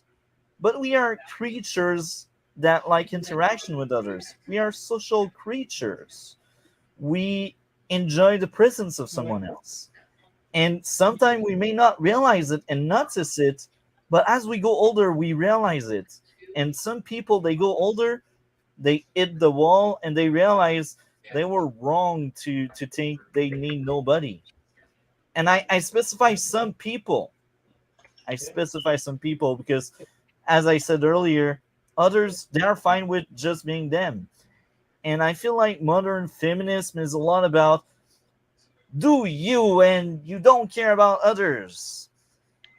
It's a very sad way of thinking. It's like saying you don't need social interaction. You're not human anymore. You don't need to be human. You just need to be you. Mhm. And as much as it's important, self actualization, and as much as it's important to be good on your own skin, you still need other people. And you need to realize you're a social being. Don't go Yeah. against your Mhm. nature. That's how I see it. And the way the movie portrayed that, I feel like they were promoting be alone. You don't need anybody. Yeah. Well, it, two thoughts. One is that they definitely have like a independence thing, right? And so I guess it's all about like where is like the balance point, right? You don't want to be codependent, right? You don't want to be. You want to be independent enough to be uh like not. I don't want to say self sufficiency in the sense that like you don't need anyone because obviously you do need people. We are social Mhm. creatures, as you mentioned, but you want to be able to contribute to society, right? Um, and so I feel like in this day and age, though, what we don't really need more messages about how you can be independent. How you don't. What we need are more together messages Mhm. about, especially people building families. I mean, birth rate is dropping all over the world and it's becoming a real big problem in certain areas. And so we need more messaging about people building families, whatever kind of families those are. We need more families. Yeah. You But make a it's good okay. point. This is also a matter of survival. And like we will go extinct if we don't reproduce, like we are not immortal, we are mere human beings. And I also see some kind of plea about being proud single parents because you could not make it work with the other half, whether it's another man or another woman or the opposite person. um it's just people are becoming too lazy to work on themselves, so they're like, you know what, I can be self-sufficient and f the rest. Hmm. And it's It- it's it's sad. mm. There's Yeah. definitely people that because there's for forever there've been reasons that people split up for sure, and a lot of the time there are people that are better off with if their family is split, if the pair, the mom and dad are split, much better. But there are also just these. It seems like this culture is breeding a lot of people that expect a certain perfection from their partner, and then they think, oh well, there's no work involved with being with a person, and then they can just walk away and it's okay. It's not that it's I don't think it's impossible for people to split up. It's more like, I just don't want it to be the default. It shouldn't be that way. It should be that the ideal is still, that's like anything in the world, that there is the ideal way, and then there's the less ideal way, and we cope when we have the less ideal way of raising our family or whatever. But don't also, for me, I understand the splitting up problem, but for me the biggest one, which I'm seeing because now I used to be like a unicorn because I don't want children, and the amount of, I couldn't find women friends that didn't want children. I couldn't find any. And I found one in like the 10 years I was with my husband. But now all these younger girls are coming around, and they all don't want children, and they're all okay to just be single and things like that. But I know that the decision not to have children is a big decision. It's not just we go along, and that's just like the woman that I used to come across that they didn't even think about it. It was just that they're going to have 3 children. They didn't think that it's a choice. They just were going to have the children. They never thought, oh, I can have a life without having children. Now women are, I don't need anyone. It's fine. And then they wake up and they are 35 and they aren't in a very meaningful relationship, and they want a child really, really badly with all of their heart. That's all they want, and they don't have anyone to have it with. It's the saddest thing. That is what scares me. Like, I was okay. I was happy I was like, everybody else is having the children. I'm very happy. My sisters had the children and all of that. But now I just see everybody else. I'm like, listen, guys, like, that was my thing. But now it seems like the default is that you're not having children, which, yeah. And I remember being frustrated like them with that, and being like, no, you have to, it's a choice, But I do think that the ways, showing the message of showing people together is it's bad. It's seen as bad. We can show it as being okay. It doesn't have to be the only way anybody can ever live.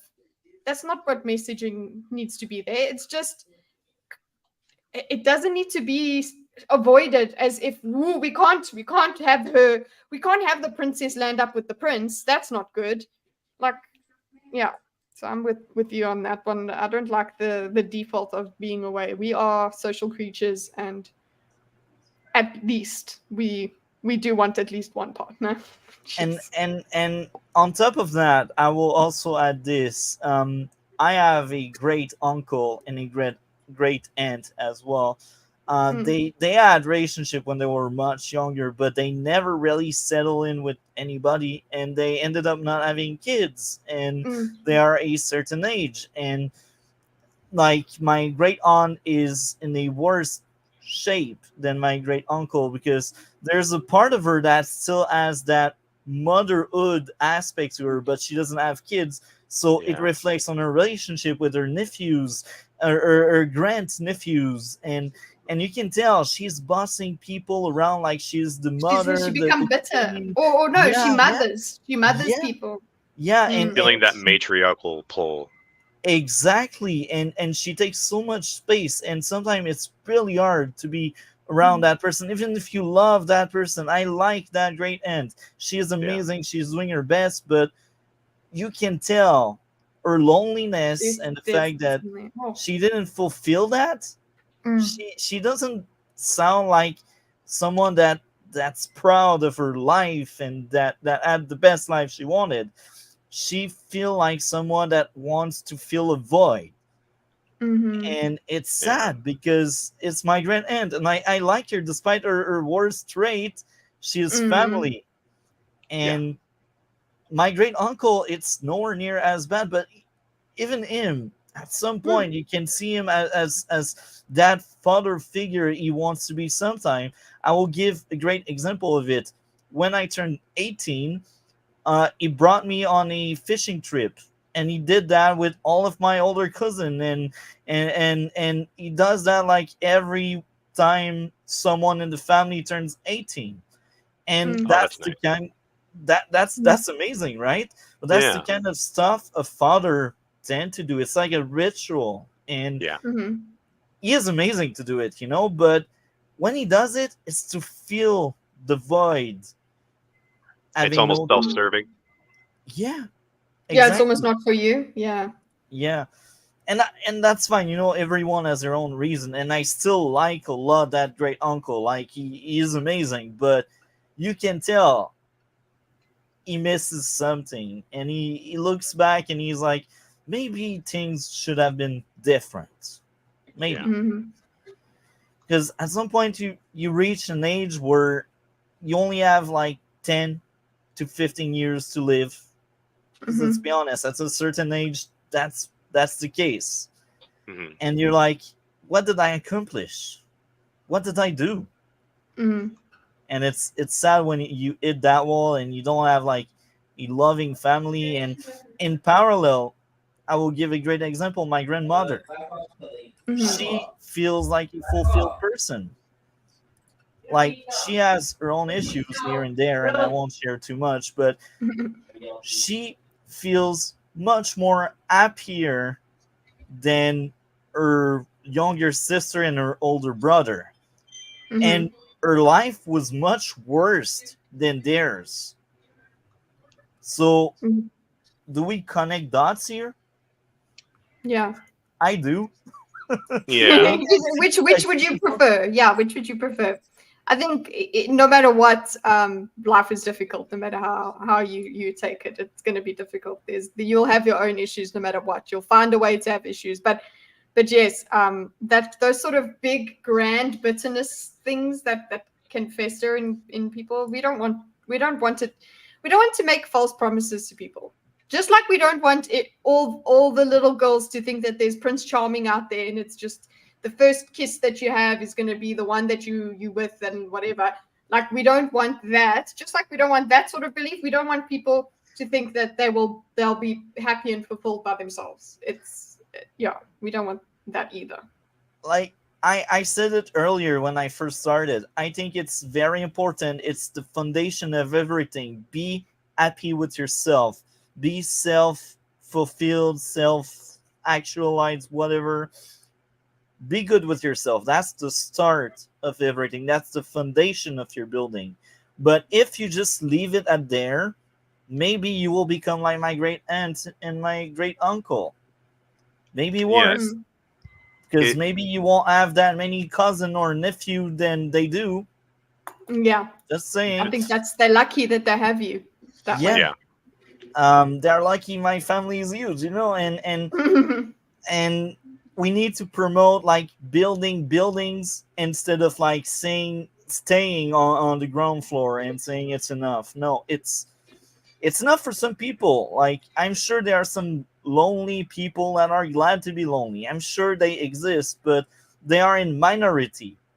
I Yeah. don't think they are in majority, and it's very specific case. And sometimes when you prefer to be lonely, it's not really preference. It's more like you got wounded so much that You you don't scared, want yeah. to connect with others. So it's trauma. It's not really you talking. It's your trauma that is talking and dictating what you're doing, and it's not good either. So Agreed. there's case for everyone. I said it. So Mm. is there anything else to Yeah. say? Go for Yeah. it, Galente. So I think one of the things that we're hearkening on is the idea that it is important to love yourself, and it is important to uh, focus on yourself to some extent. But a big part of why being happy with yourself and being self-actualized has utility outside of that is through how you can benefit or enrich the lives of people that you care about. Um, it's it's something I'm personally dealing with right now, and it's a very, very important lesson to learn, and it's hard. The emotional damage that can come from not having learned it soon enough is hard to understate. If you are only living for yourself, it's very easy to find a plateau that you're happy with. But that's because your individual expectations of yourself will not necessarily meet the expectations of others. And just because those expectations exist doesn't mean you're obligated to fulfill them. But if there are people that do love you and do care about you, a part of why they have these expectations is for your own potential. It's this feedback loop where you may be doing something for yourself or you may be doing something for others, but they might be one and the same. Yeah, this is 100% true. I like your take. Anything else you'd like to add? I feel like you guys kind of sang all the truths that I wanted to say besides that. So, okay. Kitru, do you want to add more to loneliness or teaming up? I know you talked in length earlier, but do you want to add more? I feel no. I think everyone else kind of like it was well put. Yeah. Okay. And what about you, Kite? I value you a lot, and you know why. What do you think of all of this? I do. I think we've all really. I've really enjoyed everybody's way of wording it. So I really can't. All I'd be doing is repeating what everybody said. Yeah. But bringing it to the movie sort of thing. There was that kind of thing of, oh well, I don't want the message to be just be by yourself and just be you, but like just you. I like that idea of don't leave it on the ground floor. You want more than that. So I understand that we need to work on ourselves, and that's what I love Galente's thing as well, is that working, one of the best reasons to improve yourself is for others, although you can't base all of your value on what others say. At the same time, it's all about balance, which is actually something Andrew said Katru said in his first answer. But yeah, I understand the message of Ken needing to be just actually value himself before he can go forth and get the love he deserves. Because also, you don't want. I actually didn't think that Barbie deserved Ken. So I agree. So I'm happy that they didn't land up together, because Ken is just it would have been fake. I didn't feel anything from her. So you don't want people to land up with people that they don't truly love. You don't want that one-sided love. You don't want it just Ken. You also don't want the situation where Ken is just loving her and she just accepts the praise from Ken. Thank you very much. All of that. No, she must love him too, and she didn't. And initially, when I first watched it, it was like, okay, well, maybe she led him on, but it seems like she didn't know how she felt about him. And then by the end of the movie, she's decided, oh, you know what? I'm not that interested in him, and I do need to tell him that he needs to be by himself. Mm-hmm. And so, yeah, I like that. It's a subtle, but you can take that message badly. And the message of you must. It's bad. It's weak. Or it's weak to need someone or want someone. That's stupid. A lie. Yeah, it's a lie. Yeah. It's a lie. You are lying to people if you are saying that everybody needs someone. Okay, even if it's not going to be your romantic partner, whatever. Like you said, we are humans. We're social beings. Even my grumpy husband over here, who doesn't like being social, he will get very sad if he sits inside and does nothing for too long. He will. Yeah. Everybody needs something. We're humans. So yeah, I've said what everyone said. Sorry. That's good. Can I touch on that real quick? Yeah. It's you phrased it absolutely perfectly by saying that it's a lie. But I think it's something that we need to be self-critical, because not only is it a lie that we can tell ourselves, it's a lie that we can easily be coerced into telling ourselves without even realizing that's happened. And so it's really important for us to be comfortable with the idea that just as much as we rely on the infrastructure of other people to live lives as comfortably as we do, we also rely on the emotional support of other people to feel good about ourselves and the society we live in. Yeah, I 100% agree. And I will keep going on that way before we move on to question three. Um, I used to always have a roommate, a family member, always with me in my condo or in their place, whatever apartment. Um, I used to be around people.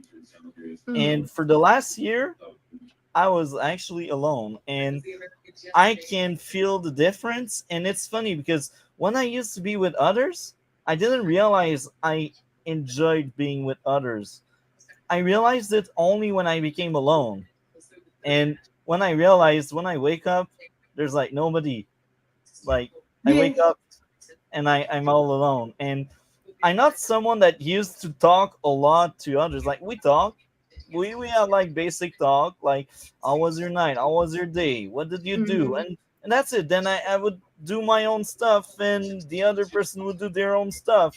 And for the last year, I don't have these person around, and I can feel it, and I'm like, that's actually something I'm missing, you know. And this goes back to human being social creatures. You only realize it when When you it's don't not. have any people around you anymore. Yeah, it's true that you don't even realize that even those small interactions were important. Yeah. I'm Good Even going those through morning. a just having that person thing. Yeah, yeah, don't Good say. morning. Good no, morning. You wake Mm. up. You wake up and you're like, good morning. Or you it's go a to beautiful sleep. thing. Yeah.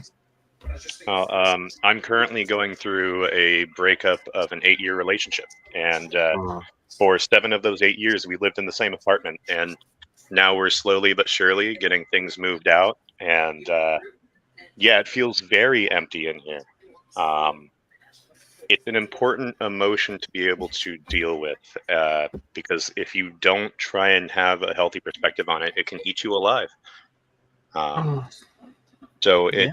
you, it's balancing the need for other people and the ability to be okay by yourself and not deluding yourself into believing that one is true and one is false. Mm. Well said. 100% agree. Yeah.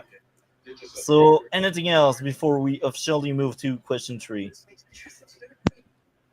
No, I good. guess I'm good. not. Yeah, let's go. Question three. We talked a lot about it in the review, even in the last two questions. Like, I will be honest, my first question are very similar and they are like in the same kind of vein because like the after the fourth question we have that big conclusion about the messaging and that kind of stuff. Anyway, question number three: modern feminism, is it backward thinking or it's not? Well, if we're talking, okay, so I don't really know how you would classify fourth wave feminism where we're at now. I Yeah, know I'm let's more say it's familiar with, modern. Let's say it's yeah. actual Modern. right Yeah. now. Well, That I'm more familiar that's with fourth third wave. wave, which I think that third wave is still quite dominant. I'm not sure exactly how fourth wave individuates itself, I guess. Well, anyways, but I would say that yeah, it is more about, you know, it's embraced the idea of the way um or in rebalancing the scales. It's embrace that. Um I once saw a video going over, or yeah, it was a critique of this one specific video that was put out by feminists that like it celebrated that like women are outperforming men. You know, it didn't say like, oh, you know, it's great that women have made strides, but you know, now we need to focus on men. It's like, no, this is just a simple good that women are outperforming men. They are And all earning men's. Like most women's now are all earning their men's, and that's a yeah, fact. and they're specifically in this case, they were talking about how women are outperforming men in college. And that'll trickle down to job income. But then they yeah, want the higher earning men as well. So they generally want speaking, yes, Yeah. women do. Even when they're feminists, even when they get those high paying degrees, they still want men who outperform them. So Mhm. they are by increasing their what do you call it?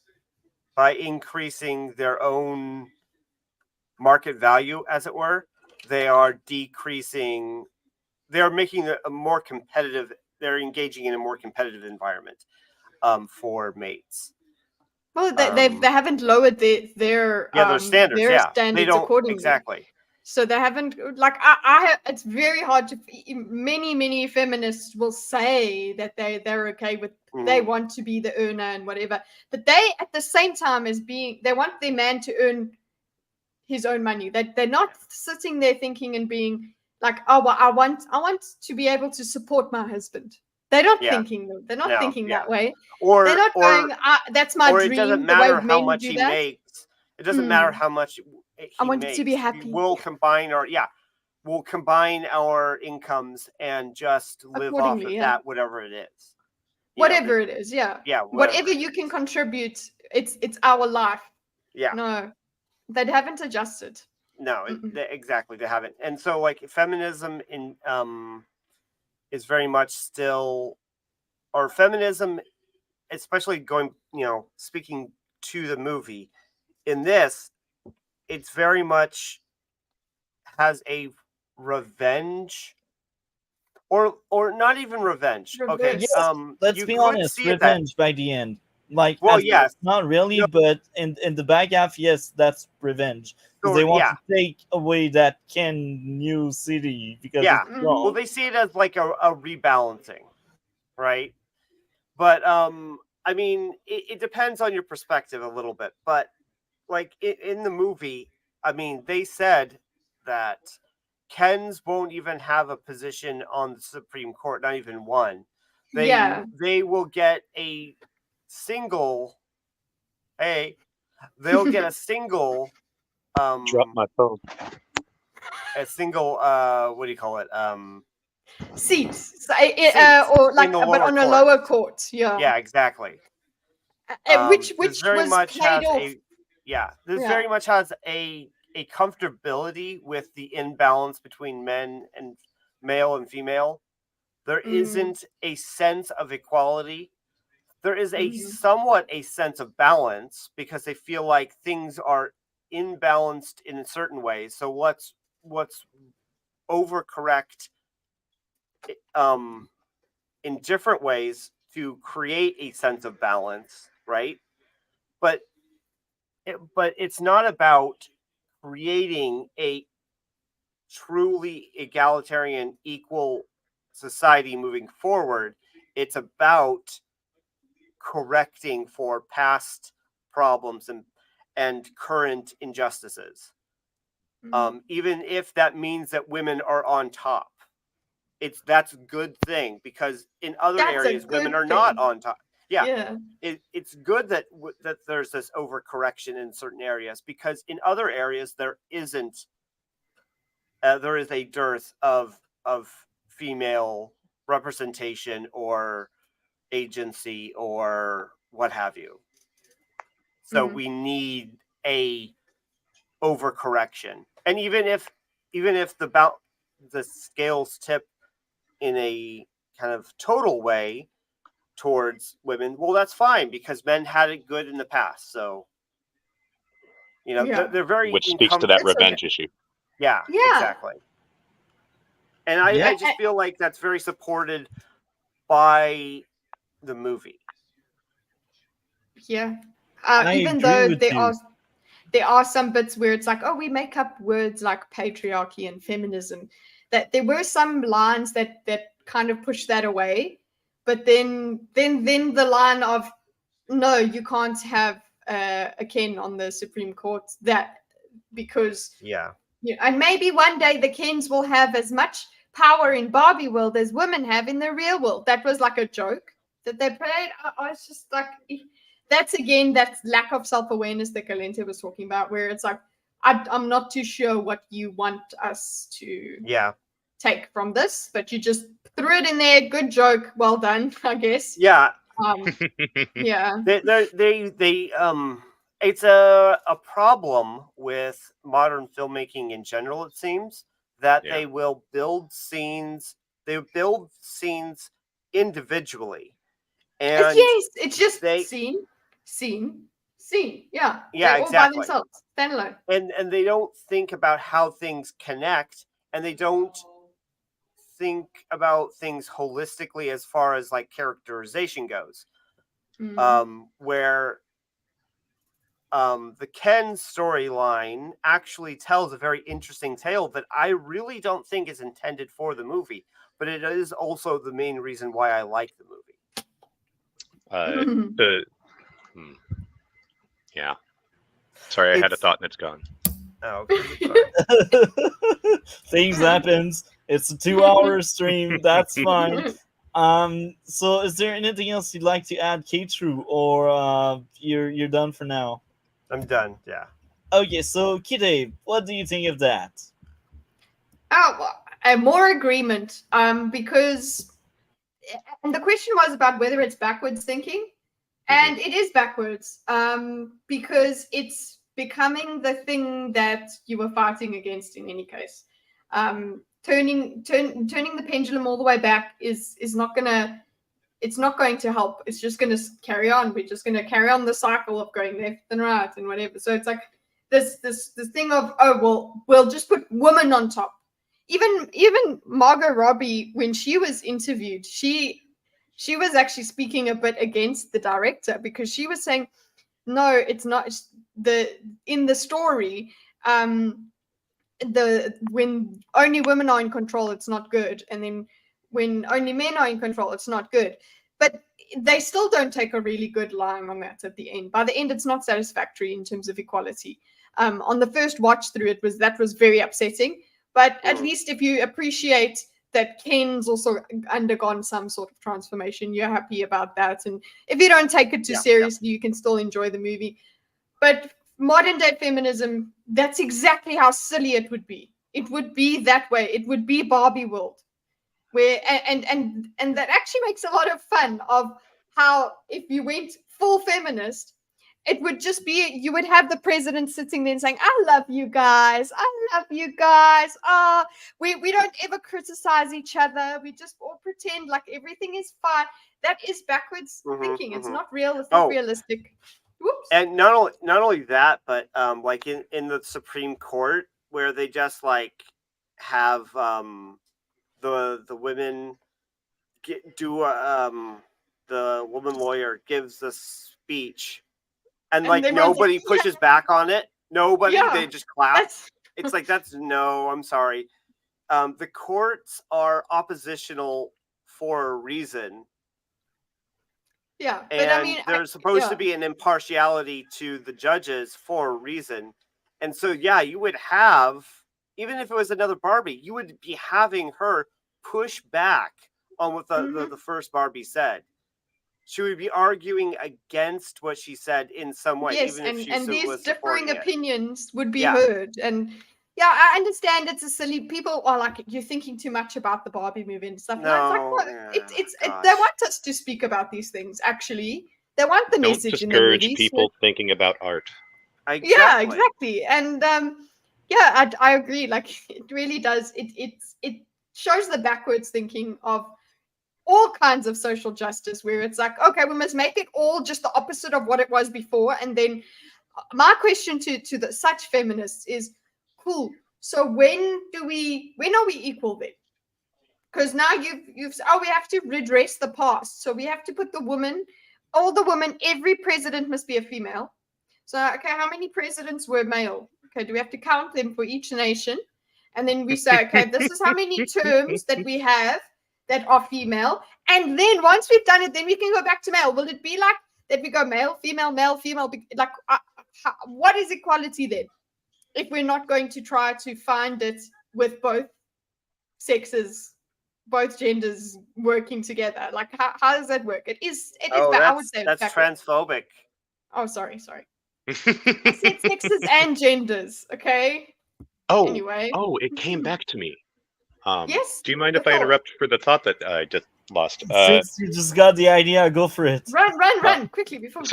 So the idea of having these piecemeal pieces of story, scene by scene by scene, allowing you to be saying something that you're not intending. One of the most amusing things that I heard as a take from this Rorschach test of a movie is that some people are laughing at the idea that at the very end, the final joke of Barbie going to the gynecologist is actually transphobic because in order to be a real woman, you need a vagina. And I feel like without actually putting forward thought into these things, you're just opening the door for people to make these connections. Yeah. Some people did have a problem with that. They did. I think that the movie does say that in a certain context. I think that is a completely valid if you think reading. Of it in that way, yeah. Because what was it? If you combine it with it's a setup for this, right? And it's a joke on its own. But when Ken and Barbie are fresh in the real world, they talk to the construction workers and they say, "Oh, I don't have a vagina and he doesn't have a penis." And they're completely accepting of this, presumably because they think they're trans. But when Barbie becomes a real woman, she does get a vagina. So it doesn't really know what it's talking about. Doesn't know what it's saying. Is it? Yeah. So that is a valid reading of the film. Mm-hmm. Sometimes they pretend to be intellectual, but they are not always intellectual the entire time. They only like to pretend. That also, yes, exactly what Galenta is saying, how there's just a scene like this and a scene like this and a scene like this. So in that scene, that message makes sense. In that scene, the message makes sense. But then all together, you're like, wait a second. What is this, a skit show that we just put stuff in? Then everyone's just going to, that's why everybody can have all of these. I enjoy that we can all have these different interpretations. It's been very fun, but it doesn't make the movie feel expertly done. Yes. Fully agree. Do you want to add more, Kitty? No, that's it for me. Amazing. So, do you have anything else to add, Galante? Yeah, and I'll try and keep it quick.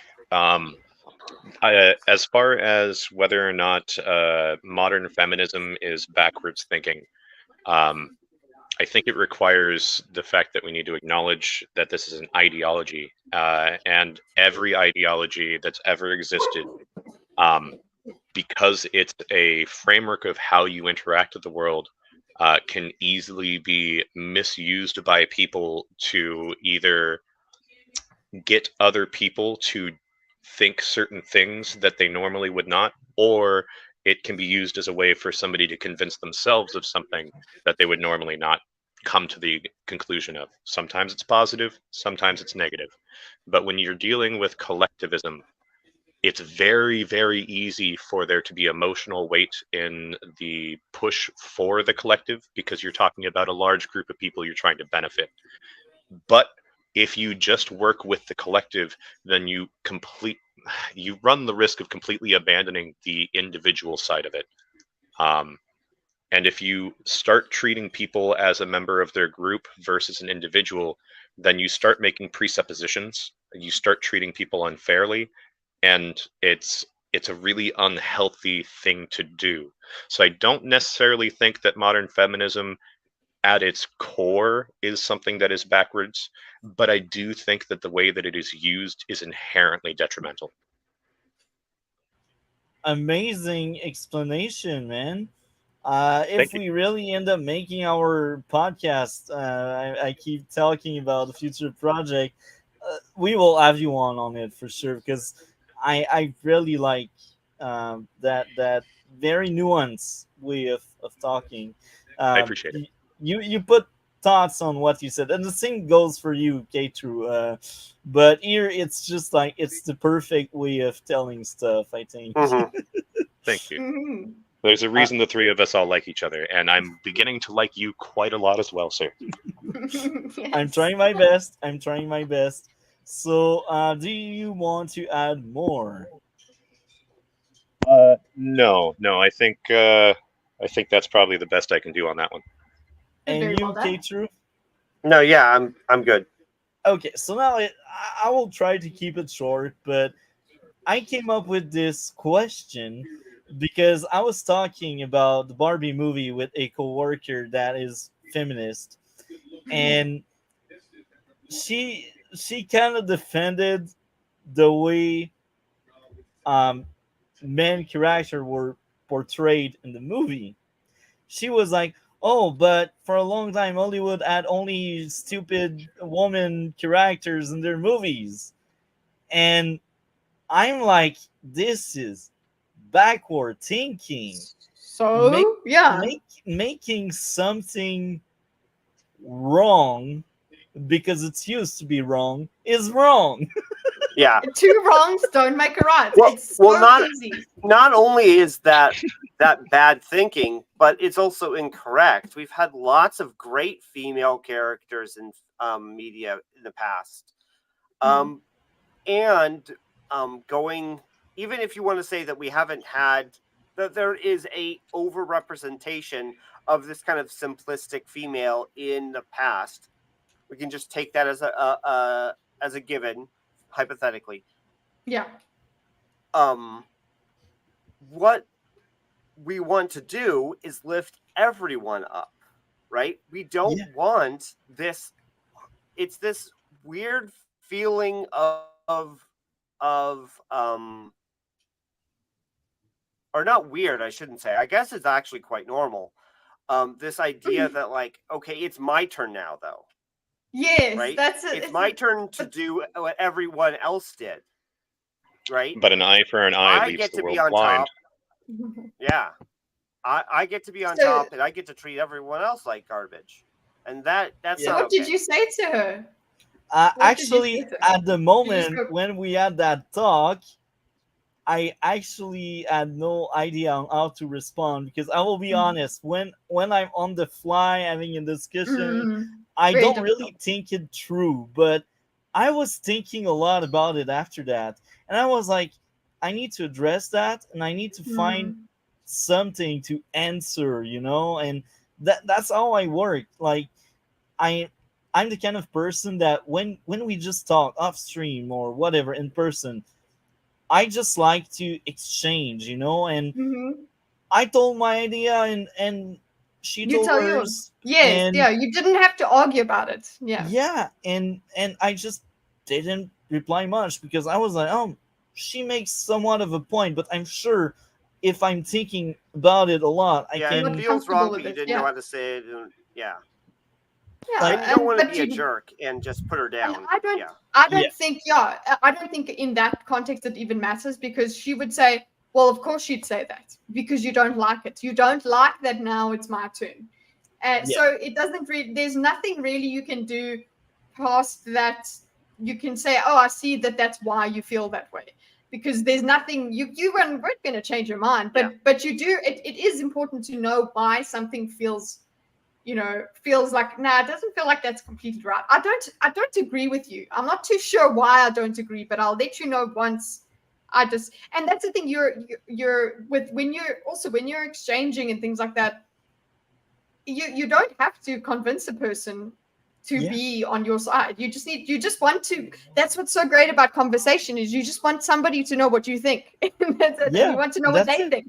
And that's it. It's like, okay, cool. That's an interesting way of thinking. Like, obviously there are things that is eventually that if somebody thinks, okay, war is a great idea, maybe then you're just not going to really enjoy the conversation with a person like that. But like, otherwise, yeah, you just want to figure out why you disagree with someone. That's a good thing. On the spot, I was You like, were just let me think about it. Because I'm not, as I said, I just like exchanging. Exchanging is just very fun, and I don't need to convince others. I don't, because people, when they change their mind, yes, parts of it it's because of the exchange you had, but most of it, like I'd say it's their decision. Yeah. 70 to 80%, it's their decision, just like what you said. It Like, just you can comes bring- around. You just, yeah, oh, you, by you, the way. you Yeah. can bring the best argument ever. If the person doesn't agree, it'll crash and burn. Mm. So that's pretty much what I wanted to Those are share, good and questions. it's very interesting. So question number 4, except if There's more. any of you want to add more to backward thinking. Mm-mm. I'm good. I'm happy for number 4. Let's go.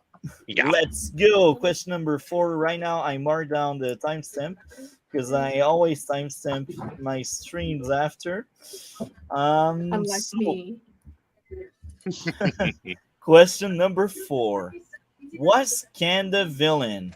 Was he a good character? We already kind of spoke about him a bit during the review and even during this question segment, but let's really focus on Ken right now as a character because it was important. It was probably as important as Barbie at some extent because it was the man version of the Barbie. Who wants to start on that question? Can I start in on that with Yeah. a callback to favorite jokes? The joke that I have laughed most about, having heard about it, was the Ken's building a wall, and them not understanding that the concept of the wall needs to go across, not just up. When they figure out.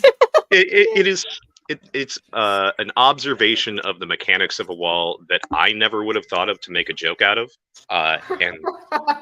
and I can really appreciate it. I do think that it speaks to the stupidity of Ken's, and you can take that as whatever you will, but I do think that it almost makes, if Ken is a villain, he's an extremely ineffective one. I do want to feel like my antagonist is somebody of competence. He's or else threatening at least. Yeah. Yeah. And they don't even need to be threatening per se, but at least have the ability to enact their will. You know? Because if you don't, what real threat their does your wall. antagonist have?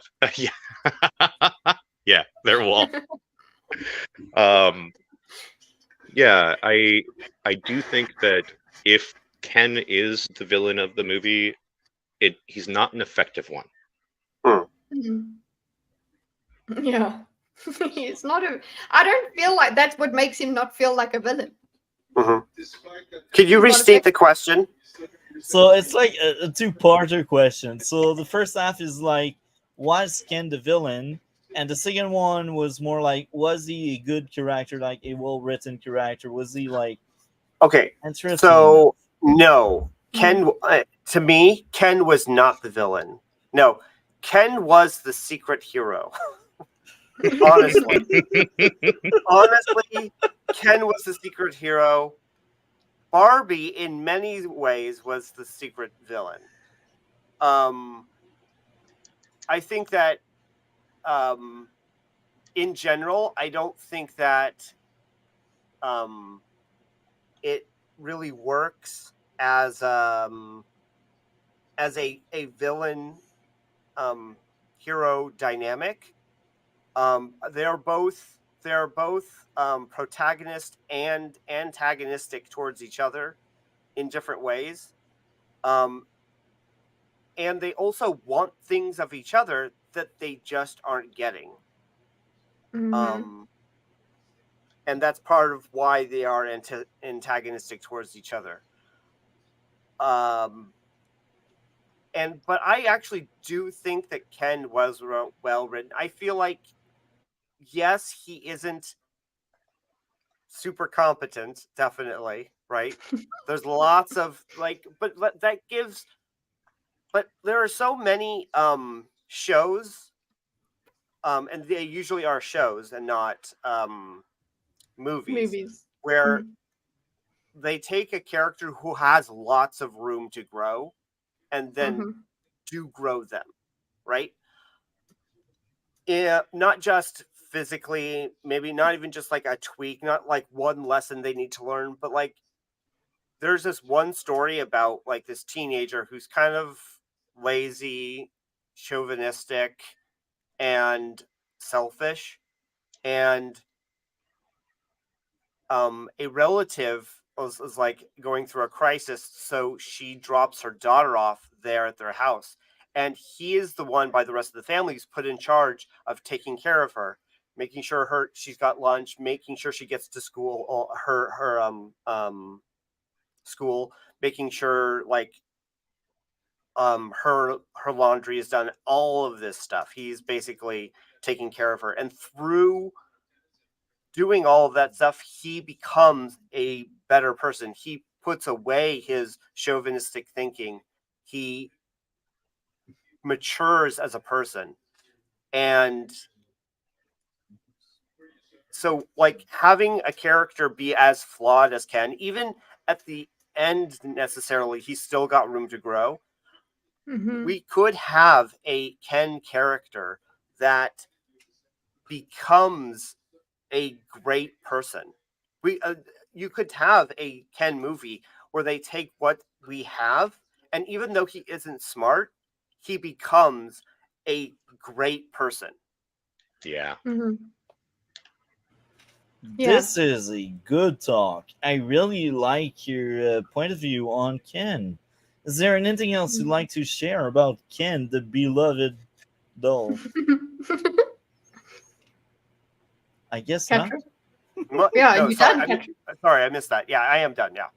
Ah, Okay. So who wants to go next, Galante or Kitty? Oh, I think I already went. Give Oh, Kitty you're the floor. right. I forgot. Sometimes I have like blanks. So it's your turn, Kitty. okay, so yeah, I'm with Katru, with everyone. I don't think I think they started them writing the movie out that Ken was supposed to be the villain, but he's not even just a likable villain, because there are such things as likable villains. Like you can still call Kronk a villain in what's the name? The Emperor's New Groove, yeah. and even Yzma is she's horrible, but she's funny. You know, you can still enjoy her. So you can enjoy an evil character. It's not like that. So it's not the fact that he's enjoyable that makes him not the villain. It's just he's like the competence thing, definitely. It's just he's not enough of a threat. He's not evil enough, because he's not evil. It doesn't have any. He's not. He just wants to be loved, and it's not a thing of. It's not a thing of oh now there's no good and evil, and we're just we're blurring the lines, and that's it. We're giving him an origin story that makes him sympathetic. No, it literally was just that he's just so endearing, and he's just so relatable. He's more relatable than Barbie, because he's got all these real flaws, and just he's just funny as well. So it was very hard not to like him. Even him being literally, they are saying he's taking over and whatever. Even when they show him having taken over, it's not horrible. People are just chilling out, having fun, or whatever. It's not like the dark days and everyone, the woman on chains and things like that. It's not like that at all. So it's just the feminist nightmare, you know. So that's I know, like yeah, just it's with not millennial. even at the worst of it, right? What what happened is like they're sitting watching a movie, and one of the women asks about the movie, and he is just so like Happy. happy to explain everything, not in a and they I really feel like it's part of, like, I loved it, right, because of what it is, but I don't think they did it on purpose. Where Do you Mhm. think that it have was this done guy for the who, purpose of mansplaining? Well, yes, but the guy. the guy is just genuinely, he's not talking down, he's not demeaning, he's not so even saying like, excited. hey, just sit down and watch the movie, okay, don't even worry about it. He's not being Oh, chauvinistic. He's treating this woman as an equal and explaining things Yes, if he was, yeah. to Still her. mansplaining? No, If he well, was no. being chauvinistic, he would be like, "You don't understand this movie. It's okay. You know, Yeah. just don't worry about it, honey. Sit down. It's cool. Just get me another beer, understand make me a entirely. sandwich." I Kind of understand thing. Yeah. entirely. The joke I was making was that oftentimes just that genuine wanting to share Yes. is labeled as mansplaining a As lot. mansplaining And- means I someone think just I think that is explained it. it. I think that is Mhm. it, actually. Yeah. Yeah, that is what they showed there. They didn't show the condescending thing.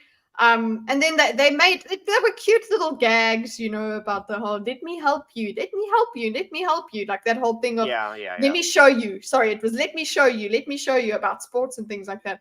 And in the line in the song, and I'm great at doing stuff. It's like, yes, you're good at doing Yes. stuff, man.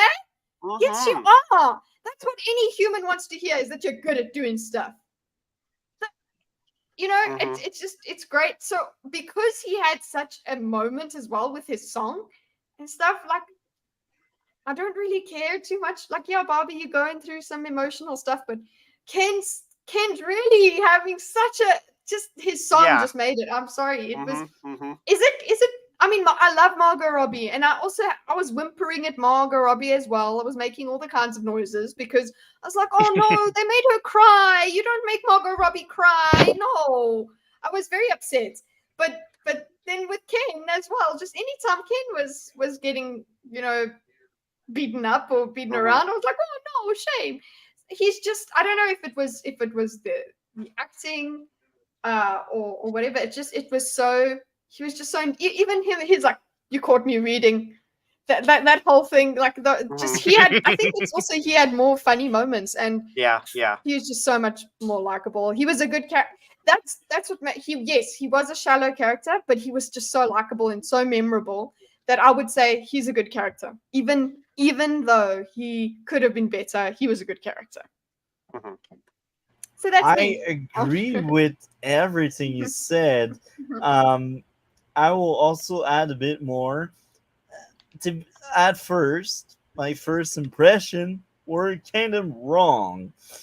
I was like, it will be comic relief. It will be a trash character for the entire time, and I was wrong. Like I said it in the review.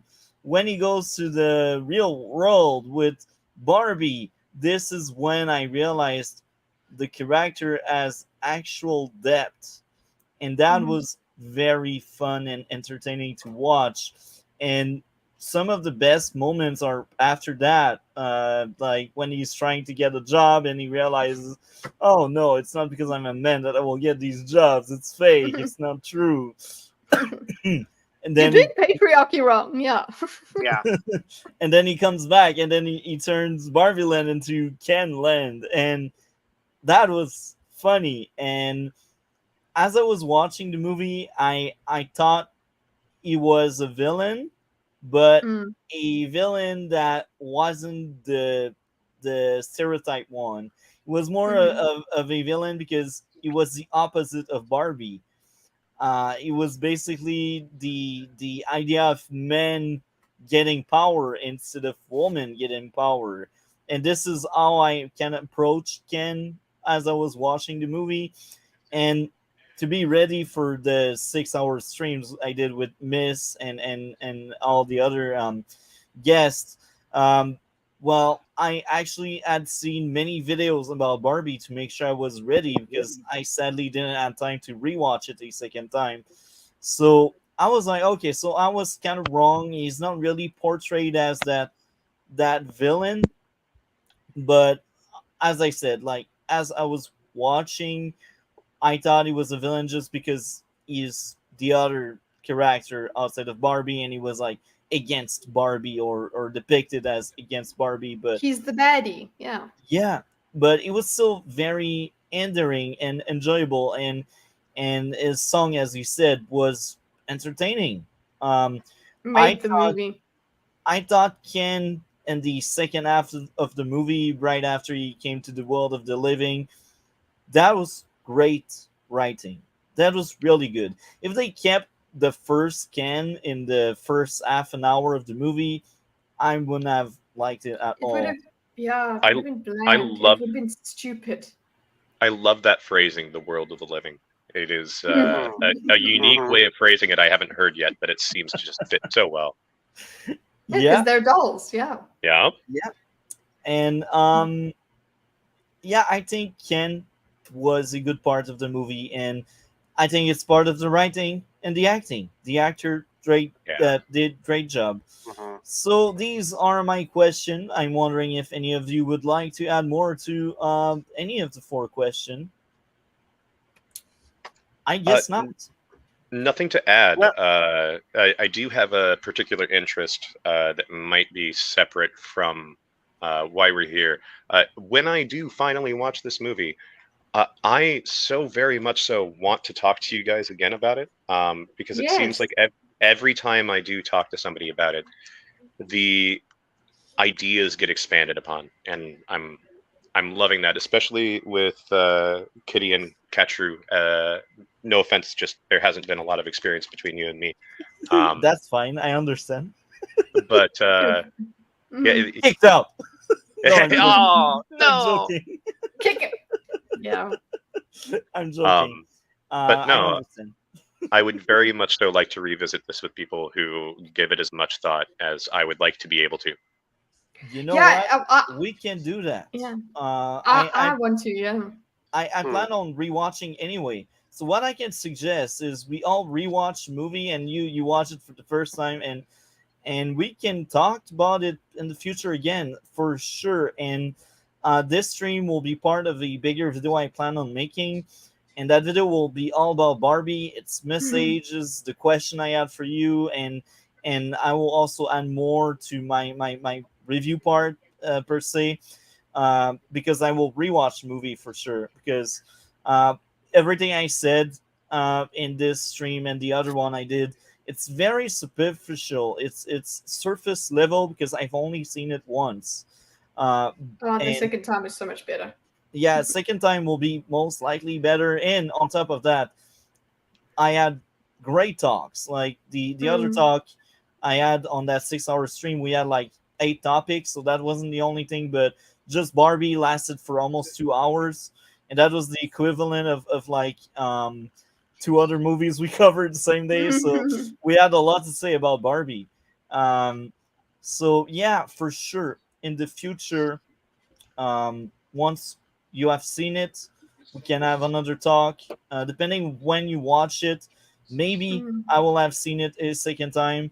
Um, so that could be very fun indeed. Yeah, I I look think forward I to it. think it'll be great to see because now you're gonna see it with everybody's feedback in your mind. Okay, I had some feedback when I first saw it, and yeah, but whatever. But like now you've been part of discussions as well. It's not about just watching a review and then going to see the Mhm. movie. You've been part of the discussion. You have examined some of our thoughts, and then so it'll be difficult to just feel the way the way you really feel about the movie. So you got to figure out, I what's your reaction and what's what we put I on to you. So I think I've actually come full circle of having discussed it enough with so many different people of that different it doesn't. opinions. I have no preconceived notions because I've heard so many conflicting things from many Yeah. people I respect. Doesn't it makes you want to watch it so bad? That's Yes. what made me want to watch it because everybody was all saying different. I'm like, how am I gonna see it? Am I gonna see the thing?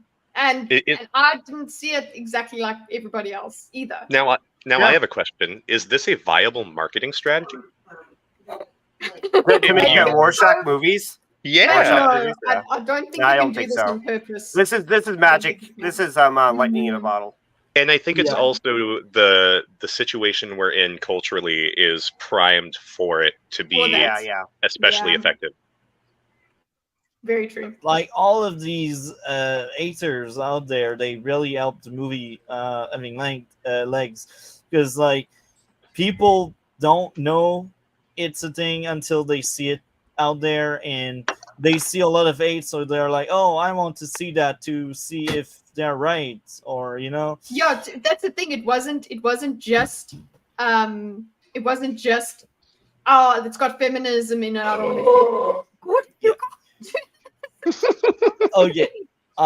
So sorry to interrupt here. We have K-True sorry. that will leave soon. So, K-True, I also need what? to go. It's all right. Okay. People I guess. understand. I'm Okay. sure. So we'll start with K-True. Is there anything going on your channel? Videos, streams? What are you doing on your channel? So on my channel, which is just this is my like fun avatar that I do when I visit other people's streams. But generally speaking, my channel one is it's named Andrew Clark.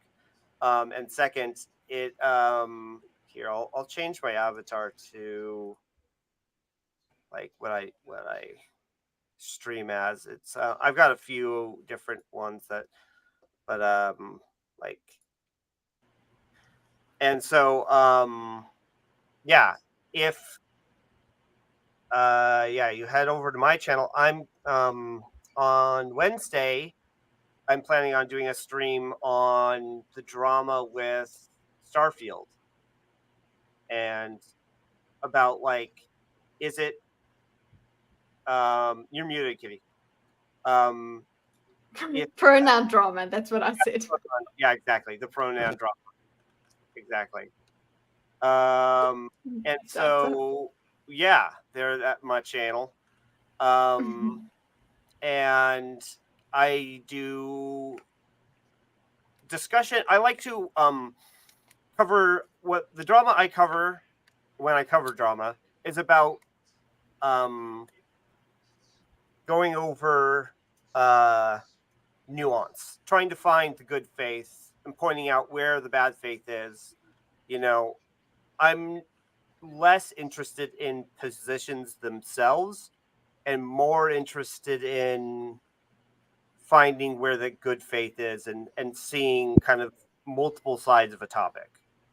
And so that's another thing that I want to be going over with my stream on Wednesday that I'm planning on doing is going over less about strictly what is the correct quote unquote position to have on Starfield and more about just like talking about all the different sides of the issue.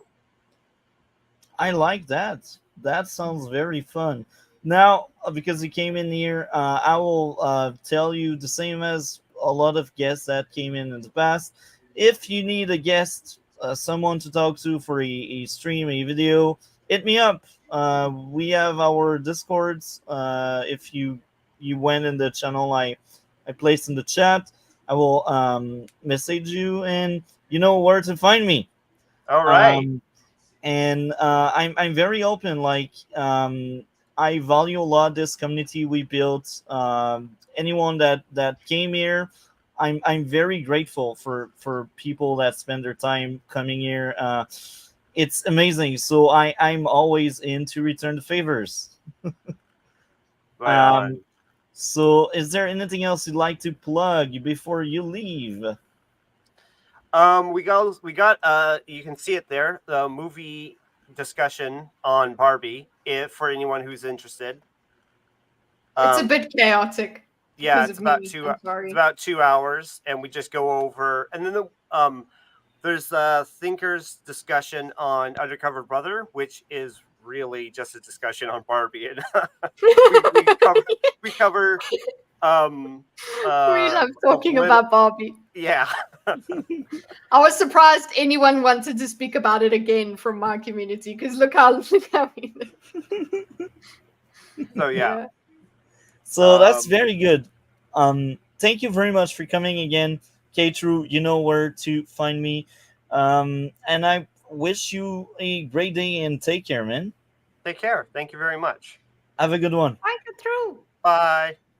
So now I guess that's your turn, Kide. I know where to find you. Give me a Yeah. sec. Oh my, there's many Kide.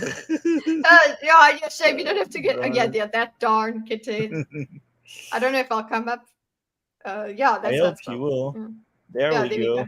Yeah. There we go. That's your channel. I like that wall there. Yeah, I've seen one of your stream last week, I believe. Yes, So what do you thank have you for going coming. on your channel? So the next thing we're going to do is we're going to continue with what you were around for last week. With the book club. Basically, we're going to go over carry on with Atomic Habits with the self-improvement sort of discussion. But then I'll do a bit of a debate diagram afterwards because the book doesn't take as long. I usually stream for 4 hours on Tuesdays and Thursdays. So at least 2 hours on the book, and then 2 hours on after that will be some debate or some conversation that we'll diagram or discuss. Because I miss my debate diagrams.